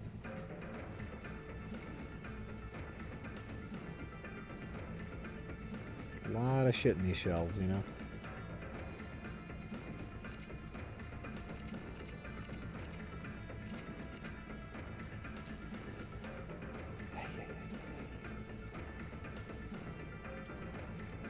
Okay, so now, Yeah. in the game, Yeah. so I got my 3 guys here. I got, this guy over here, this guy up here, and I've cleared the area, and I've completed the objective, which is to gather all the loot on the ship. Mm-hmm. And I got this guy over here. My health is not looking too great right now. And I need to get all these guys all the way over here to the exit pod. But there's 2 guys in my way, and these guys have introduced a shielded gun, which means they have cover everywhere they go. We have to shoot a little bit above, a little bit below. A little bit above or a little bit below, or ricochet. Yeah. So I'm planning. So my grenader guy, I can get him here, and that's cover, and I might be able to grenade them to death. But if not, he has very low health, and he might die. But it's a risk worth taking, maybe, or I can wait for them to come up the ladder. But then they can take pot shots at my other guy. And then the timer counts down more, which means more enemies come. I think the chat's all watching E3. Yeah, they don't care. They don't care. They don't care. I know, and I know they don't care. I think I'm going to hold back and wait for them to come to me. So, chat, what can you tell me about Dishonored 2? Apparently, Dishonored 2 is being shown at E3. I know, you still got to play the first one, though. I'm curious about 2. Well, I know, because 2, the main character is going to have the same voice as the guy who did the voice for the Thief games. Oh, okay. I'm very interested in that. Because Because Dishonored is basically a Thief game. Oh, well, there you go. Come up to me. I might get my spiritual sequel. Fuck. More guys. Fuck. I knew. I should have gone. Should have gone. Made the wrong call. Wrong call, McGall. That's what they call me. Son of a bitch. Is Stephen Russell doing the voice like Garrett? Is what I want to know. Is he doing the same fucking voice? Because I know he's got some range, Stephen Russell. But is he doing the voice like Garrett? That's all I want to know.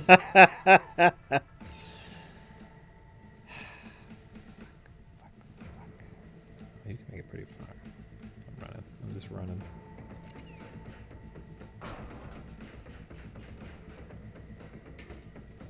Someone's gonna die. Someone's not gonna make it, Rich. Someone is not gonna make it.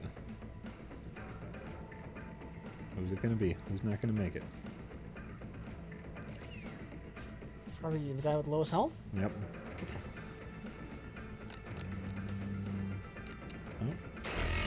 Oh, you missed, yes. And one guy down. Look, obviously I know the voice actor. I just want to know if he's doing. Look, you can I can do different. Like I'm doing this voice now. I want to know if Stephen Russell is doing the voice he uses for Garrett in his role in Dishonored 2. I know the man's name, and I know he was the guy from Thief. I just want to know if he's doing Garrett's voice as the protagonist. Because then in Dishonored 2. Because then in your head. Because then in my head I'm playing the real Thief 4.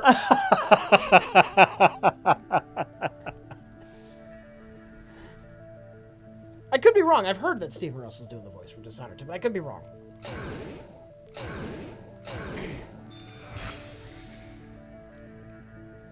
Ooh. 10-10 voice.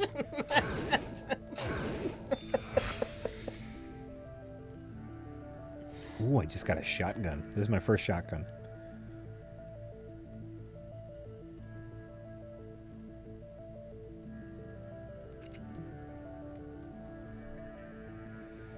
We're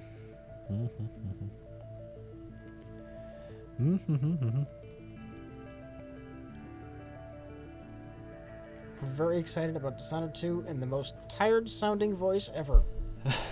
Oh. We've completely lost them, but you know what? At least we apparently still have their views. We have their audio. That's all that really matters. Thank God for multiple tabs.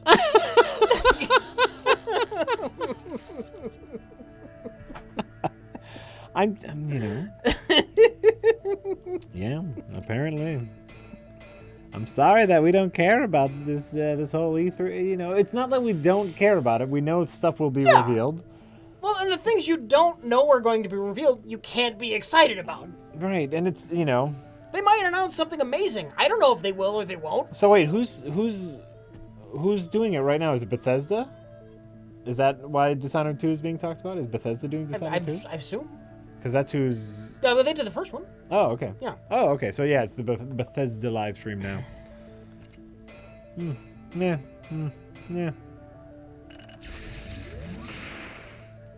All right. The Riddle of Steel says, Dishonored is like Thief, except it's about murking peeps instead of stealing shit. I know. I played a little bit of Dishonored 1. I talked about my shitty frame rate in the old PC.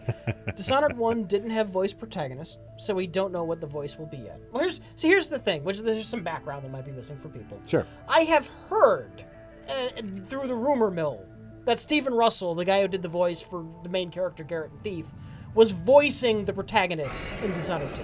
Like he was going to get a voice this time, and it was going to be him, is what I heard. Which could have been complete BS. Yeah. But as a Thief fan, and a sequel to a game that is very much like Thief, I got very, very excited about the notion. Yeah, absolutely.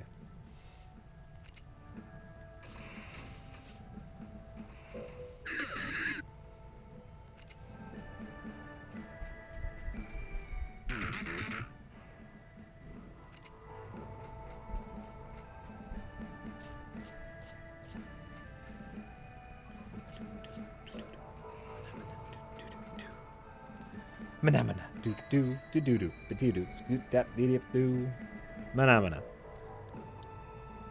Rich, stop getting excited. You're supposed to hate things.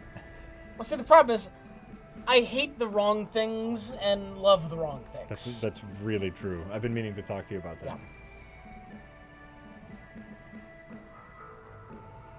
I've been meaning to talk to you about that. I think a game that hates gameplay is boring as shit, and that's wrong. That is morally wrong. They do. They hate... Uncharted 4 hates gameplay. It hates gameplay. You know that. Hates gameplay. Get out of the way. Get it out of the way. If only there was a way to make the player see exactly my vision. For the movie, they wouldn't let me make, because it was a derivative Indiana Jones clone. It's like, I need a boat to crash into them at this specific point, but... if the player can actually, like, drive the boat, they might not crash into that boat when I want them to. And that was my impression of the director of Uncharted 4. Oh no, not this again. No, this is what you get! Oh my god, I'm done.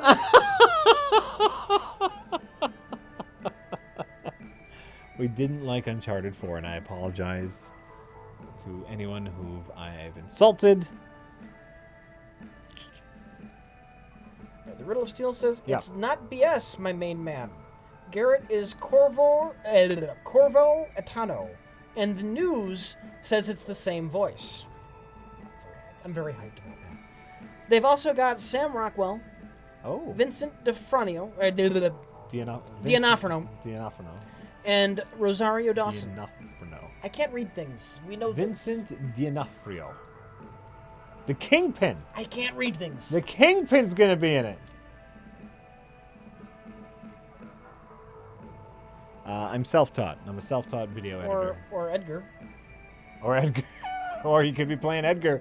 He could be Edgar. Or he could be playing Thor, as he played in Adventures in Babysitting. Someone was wondering, I can't read that name, Stu, is wondering if I'm a self-taught video editor or did I go to college for anything. No, I did not. I did not. I lasted one semester in college. All self-taught. All self-taught. Online tutorials are great. And then you just keep making shit until it starts looking good. But online tutorials help a lot with the basics. So, yeah. Stop having wrong opinions. Oh, could you? Because my opinions are great all the time, but you I'm just reading what need I to see. stop having wrong opinions. We need to stop having the wrong opinions. Yeah. When I was in high school, going back to video editing, I was part of the AV club, and we had some, we had some, I think it was Final Cut 3 at that time, like, some early Final Cuts that were janky as all hell. So I did learn a little bit of video editing in high school, but that was taught to me by other high school students. Like, there wasn't an official class on it. We would just all get together in the computer areas and teach ourselves. So, and now there's even more resources. There's a ton of free video editing software out there to learn. Why do you always say that Who? those games are failed movie when those AAA titles ain't exactly cheap to make? Because they're trying to be movies and not games. Because right now the gaming industry is making more money than the movie industry. More people are buying games than they are going to the theaters to watch movies, buying movies at home. And they're paying a lot more for it. And what happens when you buy a movie ticket, Rich? Yeah, you give $10, and then the not only does the studio get a cut, but so does the theater. It gets Exactly. split up. Exactly. How much you pay for a movie? Game? Sorry, how much you pay for a video game? Oh, after DLC? No, Oh, like before just the 60. $60 fucking dollars. But you gotta get the season pass. Also the season pass, and you know what? 40. That's another 40. And really, if you want like the customizable skins, that's like another 10, 15. And you know Yeah, what? yeah. Also, you really want to get the special soundtrack edition, because that comes with custom avatars for your PS4 figure. But here's the question: Why don't they make all this money making games? This is to answer your question. So these are people who could not get their films greenlit because the movie industry is not taking less chances on filmmakers. They're sticking to the big titles, and so they take their movie ideas and they go over to the games industry. Because the games industry is in an incredible boom right now, and they are throwing money at games makers. Okay. And so, I'm a story games maker. I'm a games maker. Gaming studio.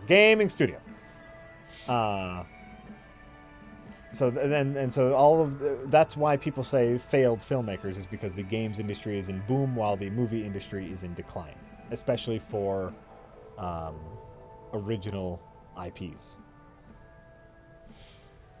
Would it bother us less? Yes. Says Kiwi is better than me. If developers started throwing interactive story labels on these things, Maybe. I've thought about that a lot, because I've been looking at they just released some art for the Batman Telltale game, because Telltale's just you can't stop Telltale. Regular Batman or Lego Batman? Regular Batman. Regular Batman. They're They made doing a regular Batman game Telltale game, after the Arkham game, so it's going to be much less fun. but it's a Telltale game. And probably, honestly, much worse story, too. Well, it's a Telltale game, so it's going to be all story. It's not a game. It's an interactive novel. Maybe if they pitched it as that. What if they stopped even trying with, like, the shooting and the platforming? That's a Telltale game, right? Yeah, what if they just have, like, flat out? Maybe. Maybe. You know what? I have not. I still wouldn't enjoy them, and I still think it's fair to critique them as not being, fun experiences. Right. Well, and it's like, then, like, what do you call them? Do you call them interactive stories, or do you just call it a choose your own adventure? Because that's all it is a choose your own adventure book. It's. I don't want to be a cranky old man here. I really don't. And you want to encourage new ideas, but the whole thing about games is that it is an interactive medium. We are not using a character on screen and projecting ourselves on that. We are the character in the game. We are involved in the story, and people keep trying to take us out of that involvement. Mm-hmm. And that's what makes a game different than a movie. So, but I'm also a cranky old man. It's a waste. It's a waste. I think it's a waste. Go to Netflix. Pitch your movie to Netflix. They're buying anything right now. That's true. They'll give you a good producer and everything. It'll be gangbusters. People binge watch your whole season. Just found out Netflix has a new Voltron. Mm-hmm. That's so weird. I saw that. I don't know. I don't have much Voltron nostalgia, but I might. Just the idea of a Netflix exclusive Voltron revival is so weird. I might check it out. Loner Archon says, Jack and Rich. Yep. Is there a possibility that you would release the full first 4 hours of some of your games? Personally, I would like to see the 4 hours of Dark Souls 3 and Uncharted 4. I don't know. Maybe. We don't film those with the intention of releasing the whole thing. So if we started like talking about like things going on and people we know's lives, Right. you'd have to cut crap like that out. Right. That'd be the only problem. Maybe. Would you want? Sarah's got the butt cancer. Oh, it's bad. We were looking at prosthetic cheeks.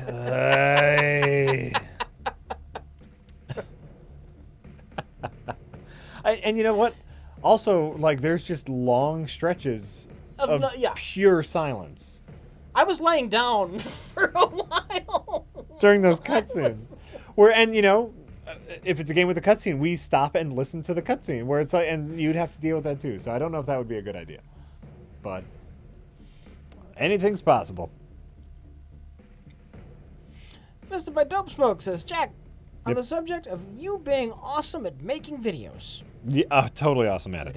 He's got you hooked.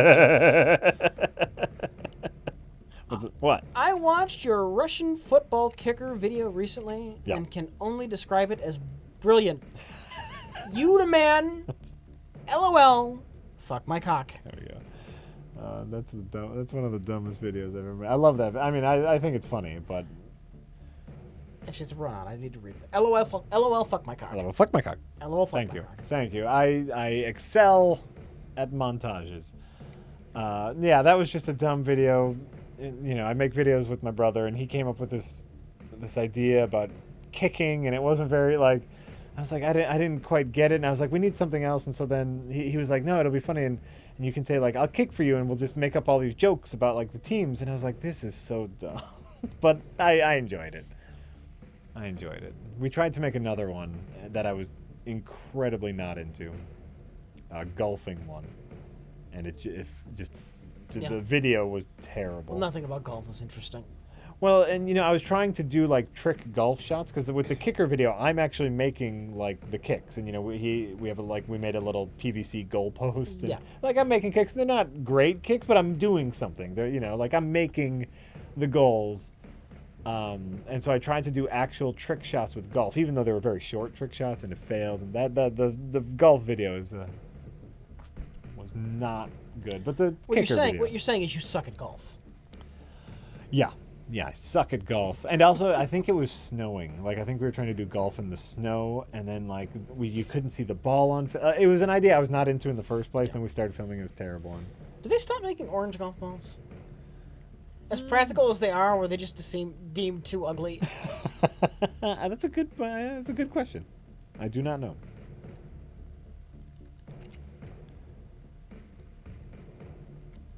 What kind of gun can you have? Ooh. You will have the gentleman's revolver.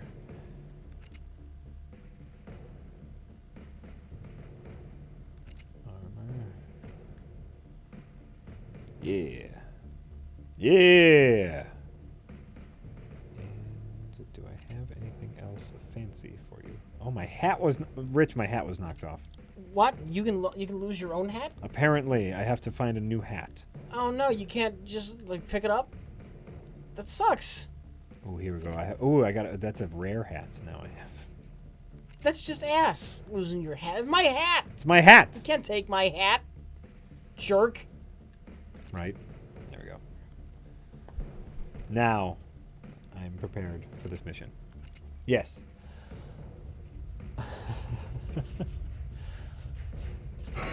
Okay, here we go. Now we're ready. This is probably going to be the last mission. Because we're getting later. We started early. We did start early. We're at 4 hours. We are? That's started great. At 6:30, right? Roughly? Oh, shit. Yeah, you're right. Great. That's great. Eating that pizza was a mistake. I need some Tums. Tums are at home. Oh, Rich. No. You gotta get your Tums stockpile back up over here. Yeah, yeah.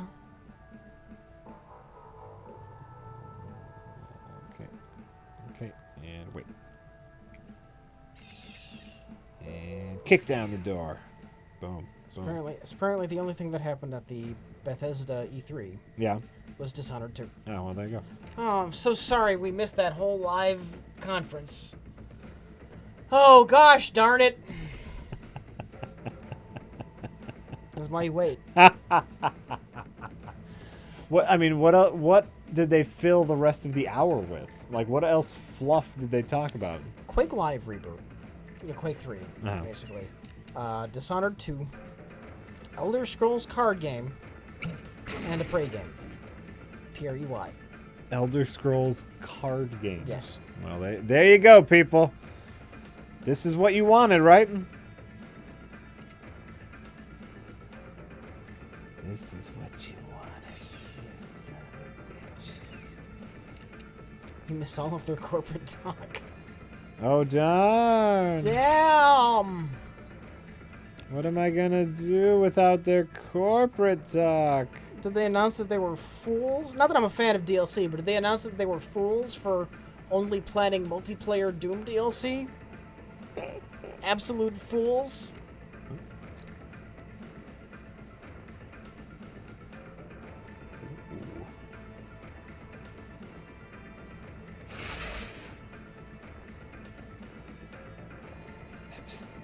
Absolute fools. It's madness, I tell you. Madness. Well, I mean, everyone hates the MP. It's not going to sell.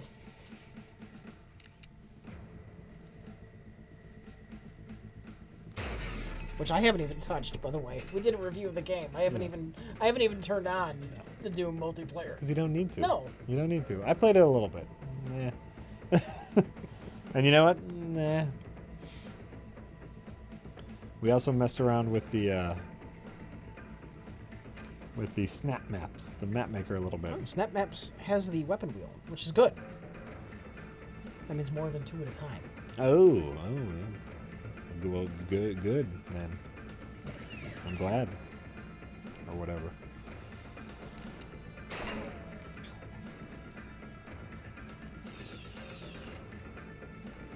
If you don't have anything to present that's too interesting, why book the conference? Why spend the money? All part of the marketing. All part of the thing. Flank! Yes! Flank, motherfucker! It's part of the thing, and I'm sure, like, you can go to the conference and get a little bauble, and you talk to the people, and, like, people love that shit. People love that shit, Rich. Diehards. They gotta talk to the diehard fan base.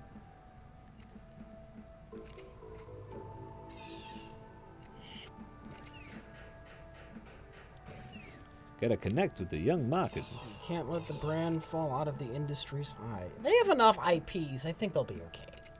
Like, take an E3 off, and the next time they announce a sequel to Doom or Fallout, people will be shitting their pants. Wolfenstein? Elder Scrolls Wolfenstein? Elder Scrollenstein? A crossover? It did crossover? with intellectual property like that, you are one press conference away from instant hype. Yep. You don't need E3.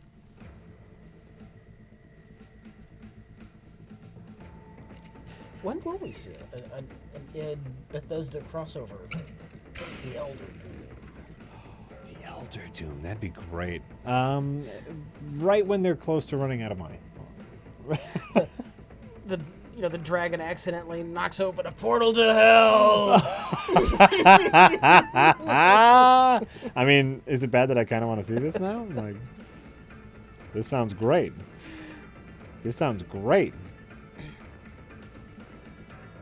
The Doom guy teams up with some kind of barbarian or something, and they fight dragons and demons. And Doom!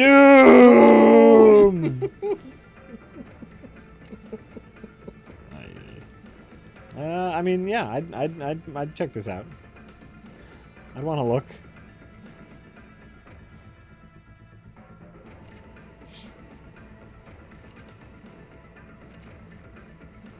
Yep, that was Elder Scrolls 4, Rich. I don't know nothing about no Elder Scrolls.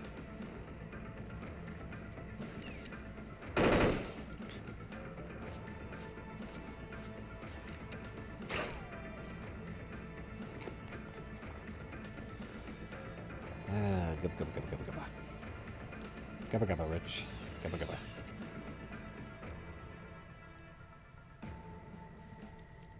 Doom guy takes an arrow to the knee. Yeah, but then he rips it out and he shoves it in the Kako demon's eye.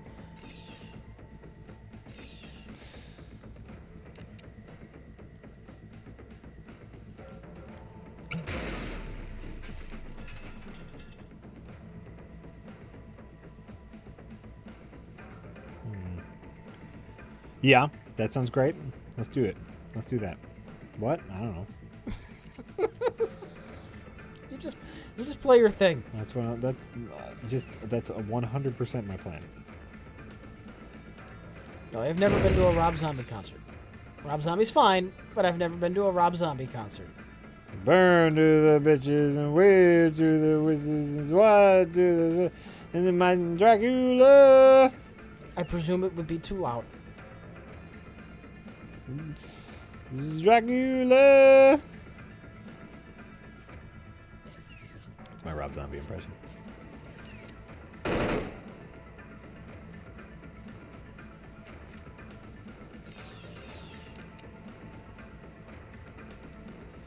It would just be so darn loud. I just don't know if my ears could handle that decibels, you know what I'm saying? I know, Rich. I know. That was mean. Rich, would you consider revisiting the original Quake now that you've had your Doom fix? I prefer. I'm a sci-fi guy, so I kind of prefer Quake 2 to Quake 1. But either's fine. Oh. Quake 2 has the Strogg. The Strogg? They're basically the heavy metal Borg. Oh, okay. The Strogg. Totally the heavy metal Borg. That sounds awesome. That sounds great. Assimilate and murder!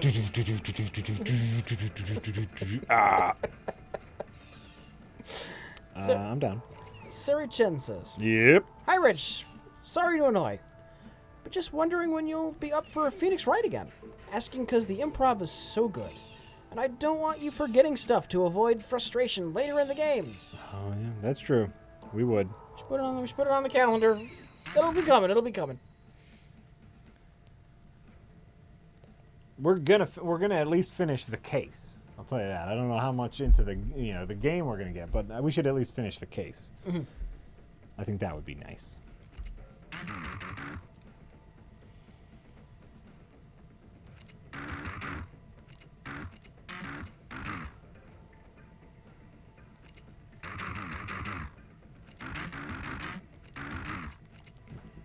Come on, I just want to shoot the guys. Don't make me listen. Don't make me listen to your shit. Let me just shoot the guys.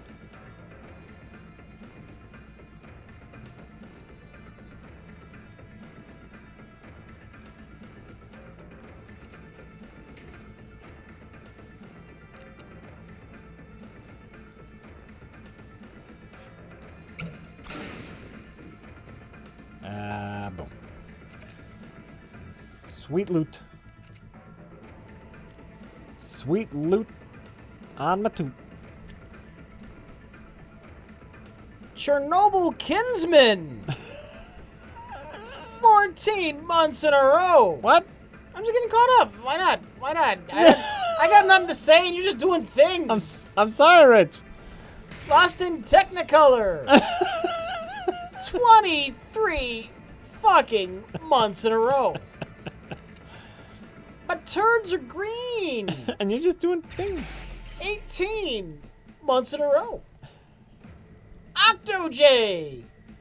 23 fucking months in a row. I asked Rich if he wanted to play, and he's like, I'd just rather chat. That means you got to come up with shit to talk about. I'm thinking ahead. Oh my god, that guy has a pony on. See, this is what I was talking about. Look at this. I'm leaving off at OctoJ. What's going on? What's going on? Look at this. Hold on. Whoa. Okay, one of the bad guys just showed up with a fucking unicorn hat. Look at that. You actually want to wear the unicorn hat? What I'm saying is that is a crazy hat.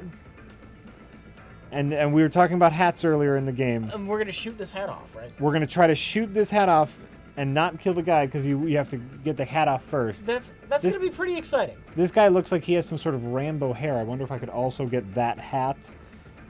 No, that Rambo hair, is that your captain who lost the captain hat? No, that's a bit... oh, yeah, you're right. That is not... Okay, what are we going to do here? See, look, this guy, he's got like a gangster hat on. We don't care about that. That's dumb. He's got an army hat on. That's dumb. Ooh, I did knock off a different hat before. Okay, so wait, this guy... We can make some stuff happen here. We're going to blow this guy up. Boom. Right? You are my sniper. No, who's my sniper? You're my sniper.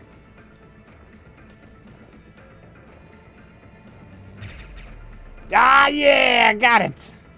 I got the hat off. Great work, Jack. Great work. So I knocked the hat off. Boom. Now I got hats. But he's also still alive, which does not do me much good. Are there many more enemies? Yes. Oh, well, then you're fucked. Well, there's this guy who's alive, there's this guy who's alive, and there's this guy who's the big baddie who's alive. Plus, there's a whole like section of unexplored area. But this is the objective over here, I believe.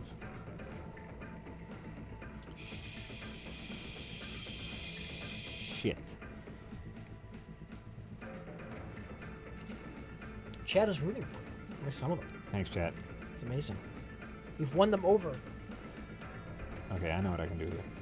You've won them over because the Bethesda conference is over.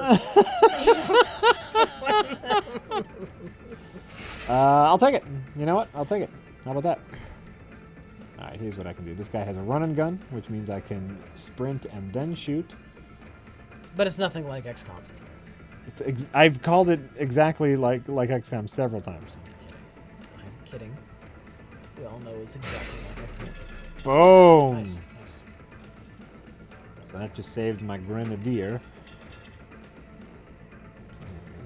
So this is a post-apocalyptic haberdashery simulator?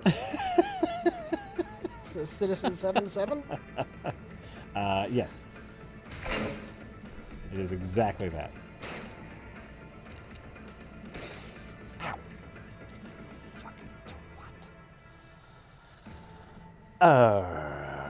Okay, what are we gonna do here? Grenade. Grenade guy over... Oh, yeah. Grenade guy over here. Grenade guy... Shoot that guy. But over the barrel. Oh, fuck, came back. Damn it. Grenades bounce too. Oh, God. Grenades bounce too. You took damage? I took some damage. Shit, fuck. You know why? Because I was calculating based off of also wanting to pick up loot, and that was dumb. That was dumb of me because I can always pick up the loot after I kill the guys. Is he fucked? Or do you have other options? I have other options. Okay. He's not fucked yet, but he is close to fucked. Is reloading a thing?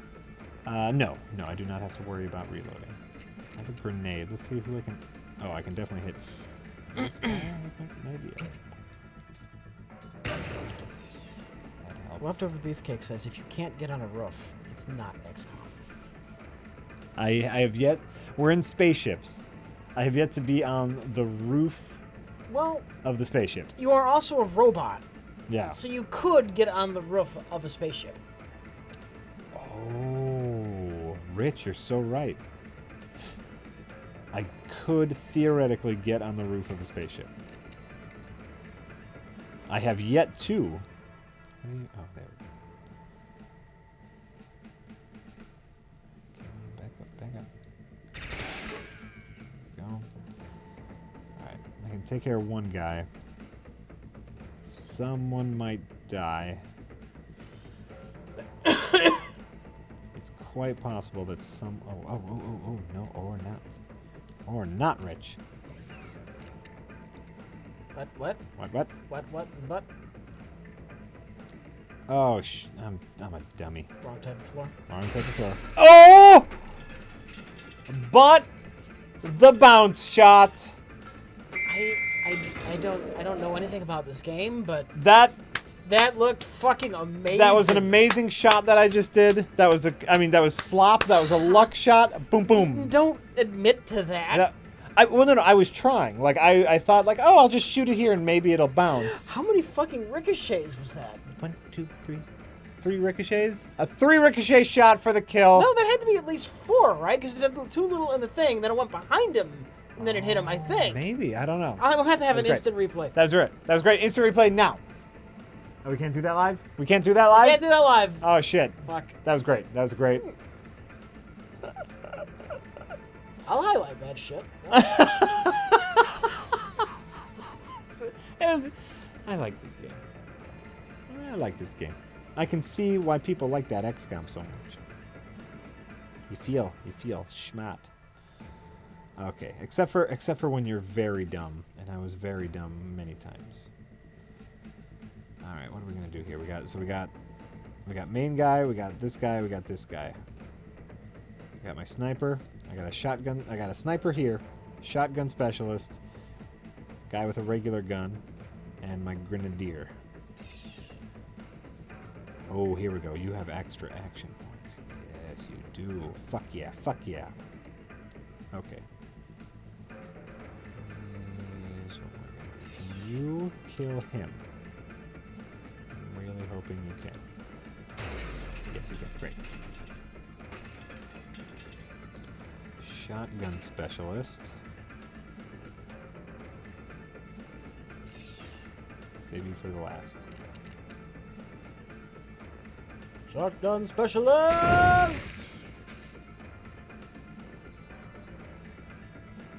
don't know what I just did there. I'll be honest with you.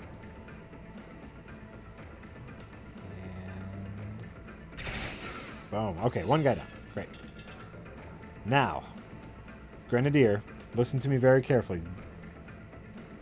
Do not bounce that grenade back to you. I need you just to hit the guy and not bounce the grenade back to you. And at least it bounce back. Oh! Well, that, I mean, slop, but I'll take it. Slop. It's... what you do is you say, bingo. Got it. No, Rich, you gotta call it. You gotta call it or it's slop. Bingo. I'll take it. Listen, I'll take it.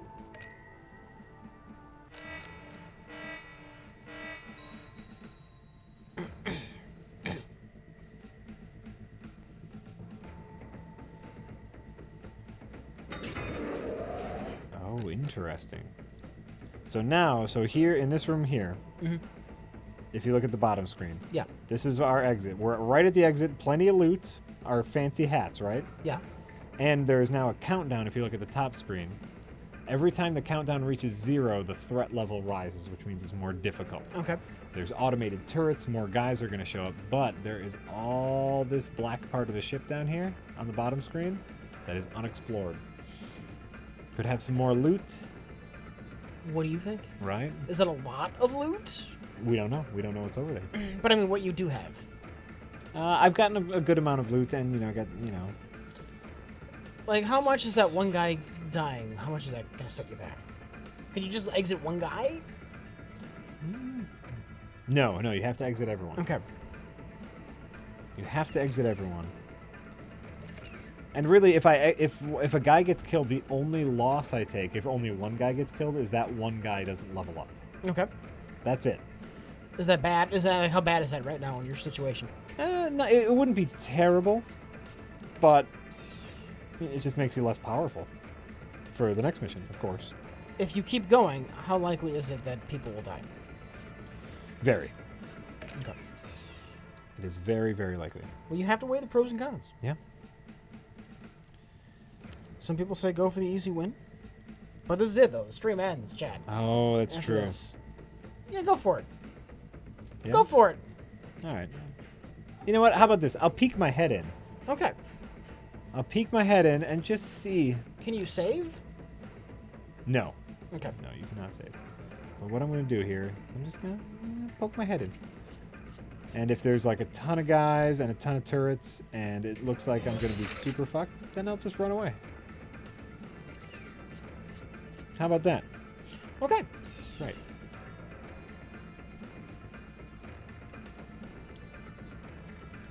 The door's right there. Oh, are there any turrets up to that? Check. Oh yeah, that turret's been activated. That's fine. We can take care of that one.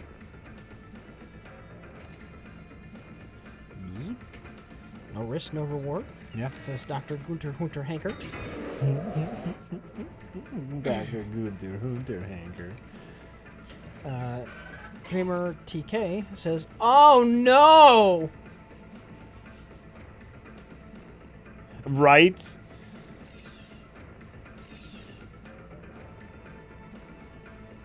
Right, Dr. Dreamer TK? Fucking whiffed. Roscoe P. Soul Train says, "Let me guess, that guy died and the other lady was naked." Which I don't know what the fuck he's talking about. No idea. They said that. What? What? I don't know. What the fuck are you guys saying? I need you to think about that. I think they like this game so much they're watching Game of Thrones. Oh. Yeah, I guess I believe that. Well, You know what? Because that kind of sounds like something that would happen in Game of what Thrones. can you do? What can you do? You can't thrill everyone. You know what I'm going to do, Rich? I'm going to run away. Too many guys and turrets, and possibly someone's going to die right now. No, not to get. I'm running away. I'm running away. Because I want all my guys to live. Run away! Running away! Will there be more 3DS streams? Yeah. We have a 3DS with streaming capabilities. We do. We do. Where is it? It's in my hands. Oh! No, we'll be doing Phoenix Wright soonish. Yeah, I mean, we're gonna finish up that Phoenix Wright case. I got this. I had to wait 6 fucking months for them to mod my 3DS so it could have this video out. We will definitely be doing more 3DS streams. We bought me one. Our original plan got kiboshed. We're gonna do talking about something. Oh, yep. But we got 2. We have 2, yeah. Well, and so we could do it. We have 2, so we can do it for a regular show. Yeah. Or for streaming. Multiplayer stream. Ooh. Are there good 2-player 3DS games I or? have no idea. See, oh, look at that. 63% of swag collected. You said there were a lot of dudes. There was a lot of dudes, and I probably would have died. So, Okay. and I got that cool hat. So I think, I made the practical call. Is basically it. Ooh, I got a rare item, a freeze bomb.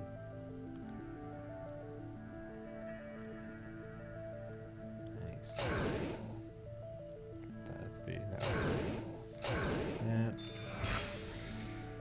Night shotgun. Cool.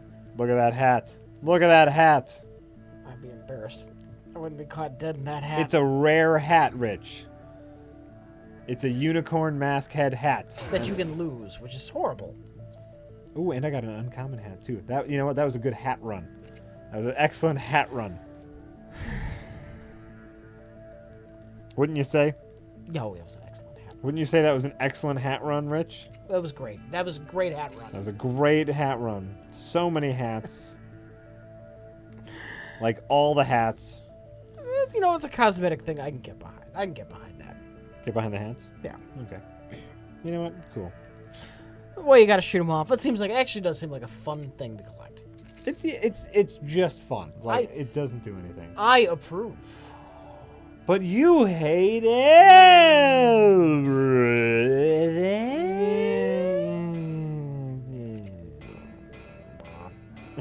Blurp.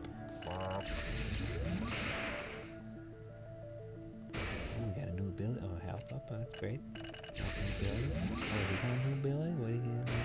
We got a piercing shot. Fire shot that pierces to a character. That's a nice little level up. Bonus. Did Jay ever get a response from Jeffrey Combs?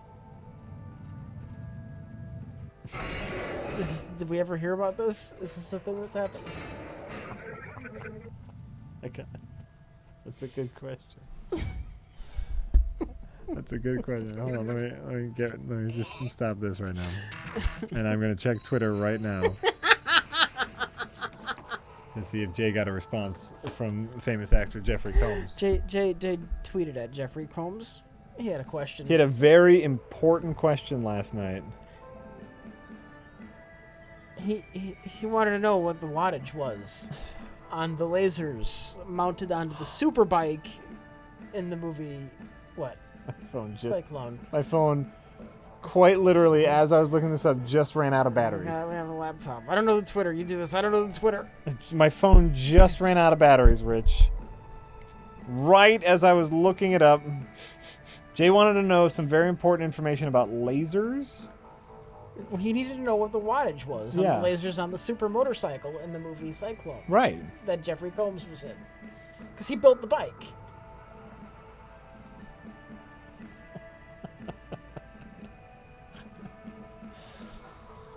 So last night he tweeted, he said, "Hey, Jeffrey Combs, how powerful was the wattage of the lasers on the Cyclone helmet? Please respond. Hashtag Cyclone." Let's see here. He has, not officially at least, he has not received a response from Jeffrey Combs. He's thinking about it. He's got to do that research. He's forgotten. He has to go back through his paperwork. Oh, I know I have the original schematic somewhere here, says Jeffrey Combs. Jay never tweeted at Martin Landau, did he? That one never got sent. Never, unfortunately. That's such a shame. That's such a shame.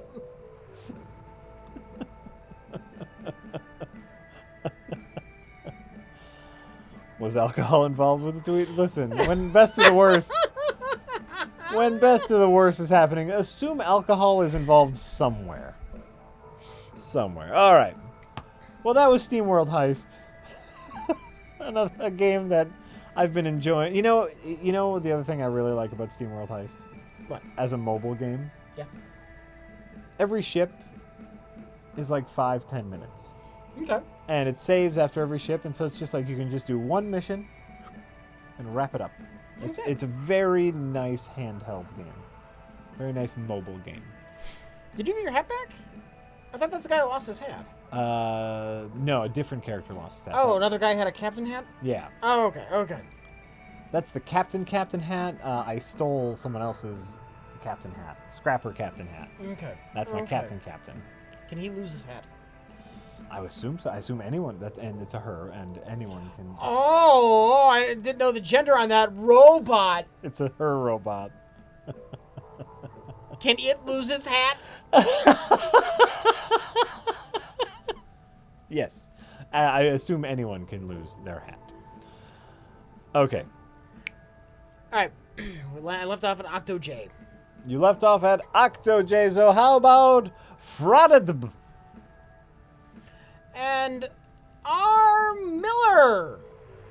Telegon 22 fucking months in a row. Once again, if you watch this on YouTube, we're thanking subscribers. So we frequently do at the end of our streams. We have a twatcher that collects all the people who subscribe to us. Very nice twatcher. Very nice twatcher. None but nice things to say about that twatcher. We love it, and we use it every time we stream. Riot Crew! It collects all the information of 24 fucking months in a row. Thank all the people that subscribe to us so it doesn't break the flow of our conversation. Biffopotamus 23 fucking months in a row. I Bainzist 00. Jean Pecon. El Matan 106. Crunky. Dream Sign. Space Skimo. 21 fucking months in a row. Ladinsky 44. There you go. I wish I had this one.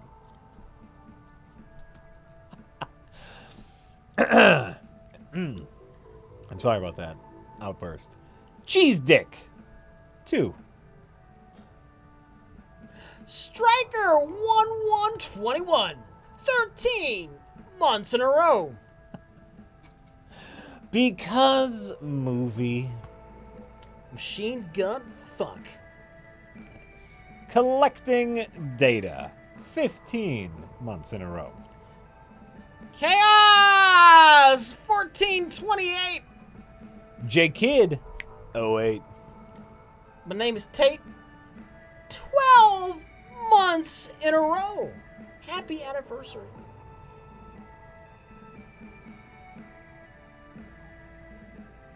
Oh, right. Sorry. Webs. For a moment there, I just got so caught up in like happy anniversary. I was like, what are we talking about? I forgot that we were thanking subscribers for a moment. Sorry about that. Webs. The web. Nasty fly. Ooh. Yeah. Oh, God. That left a bad taste in my mouth. Jason K. Cora. A horrible glory. And 19 months in a row. I've never done this before. Apparently, I forget that Rich also reads the months for people. You're brain fried for some reason. My brain is completely fried. And Ozmike, 17 months in a row. Thank you so much for subscribing. We really do appreciate it. it's true, we really do. So, Jack, what about that E3? Let's have a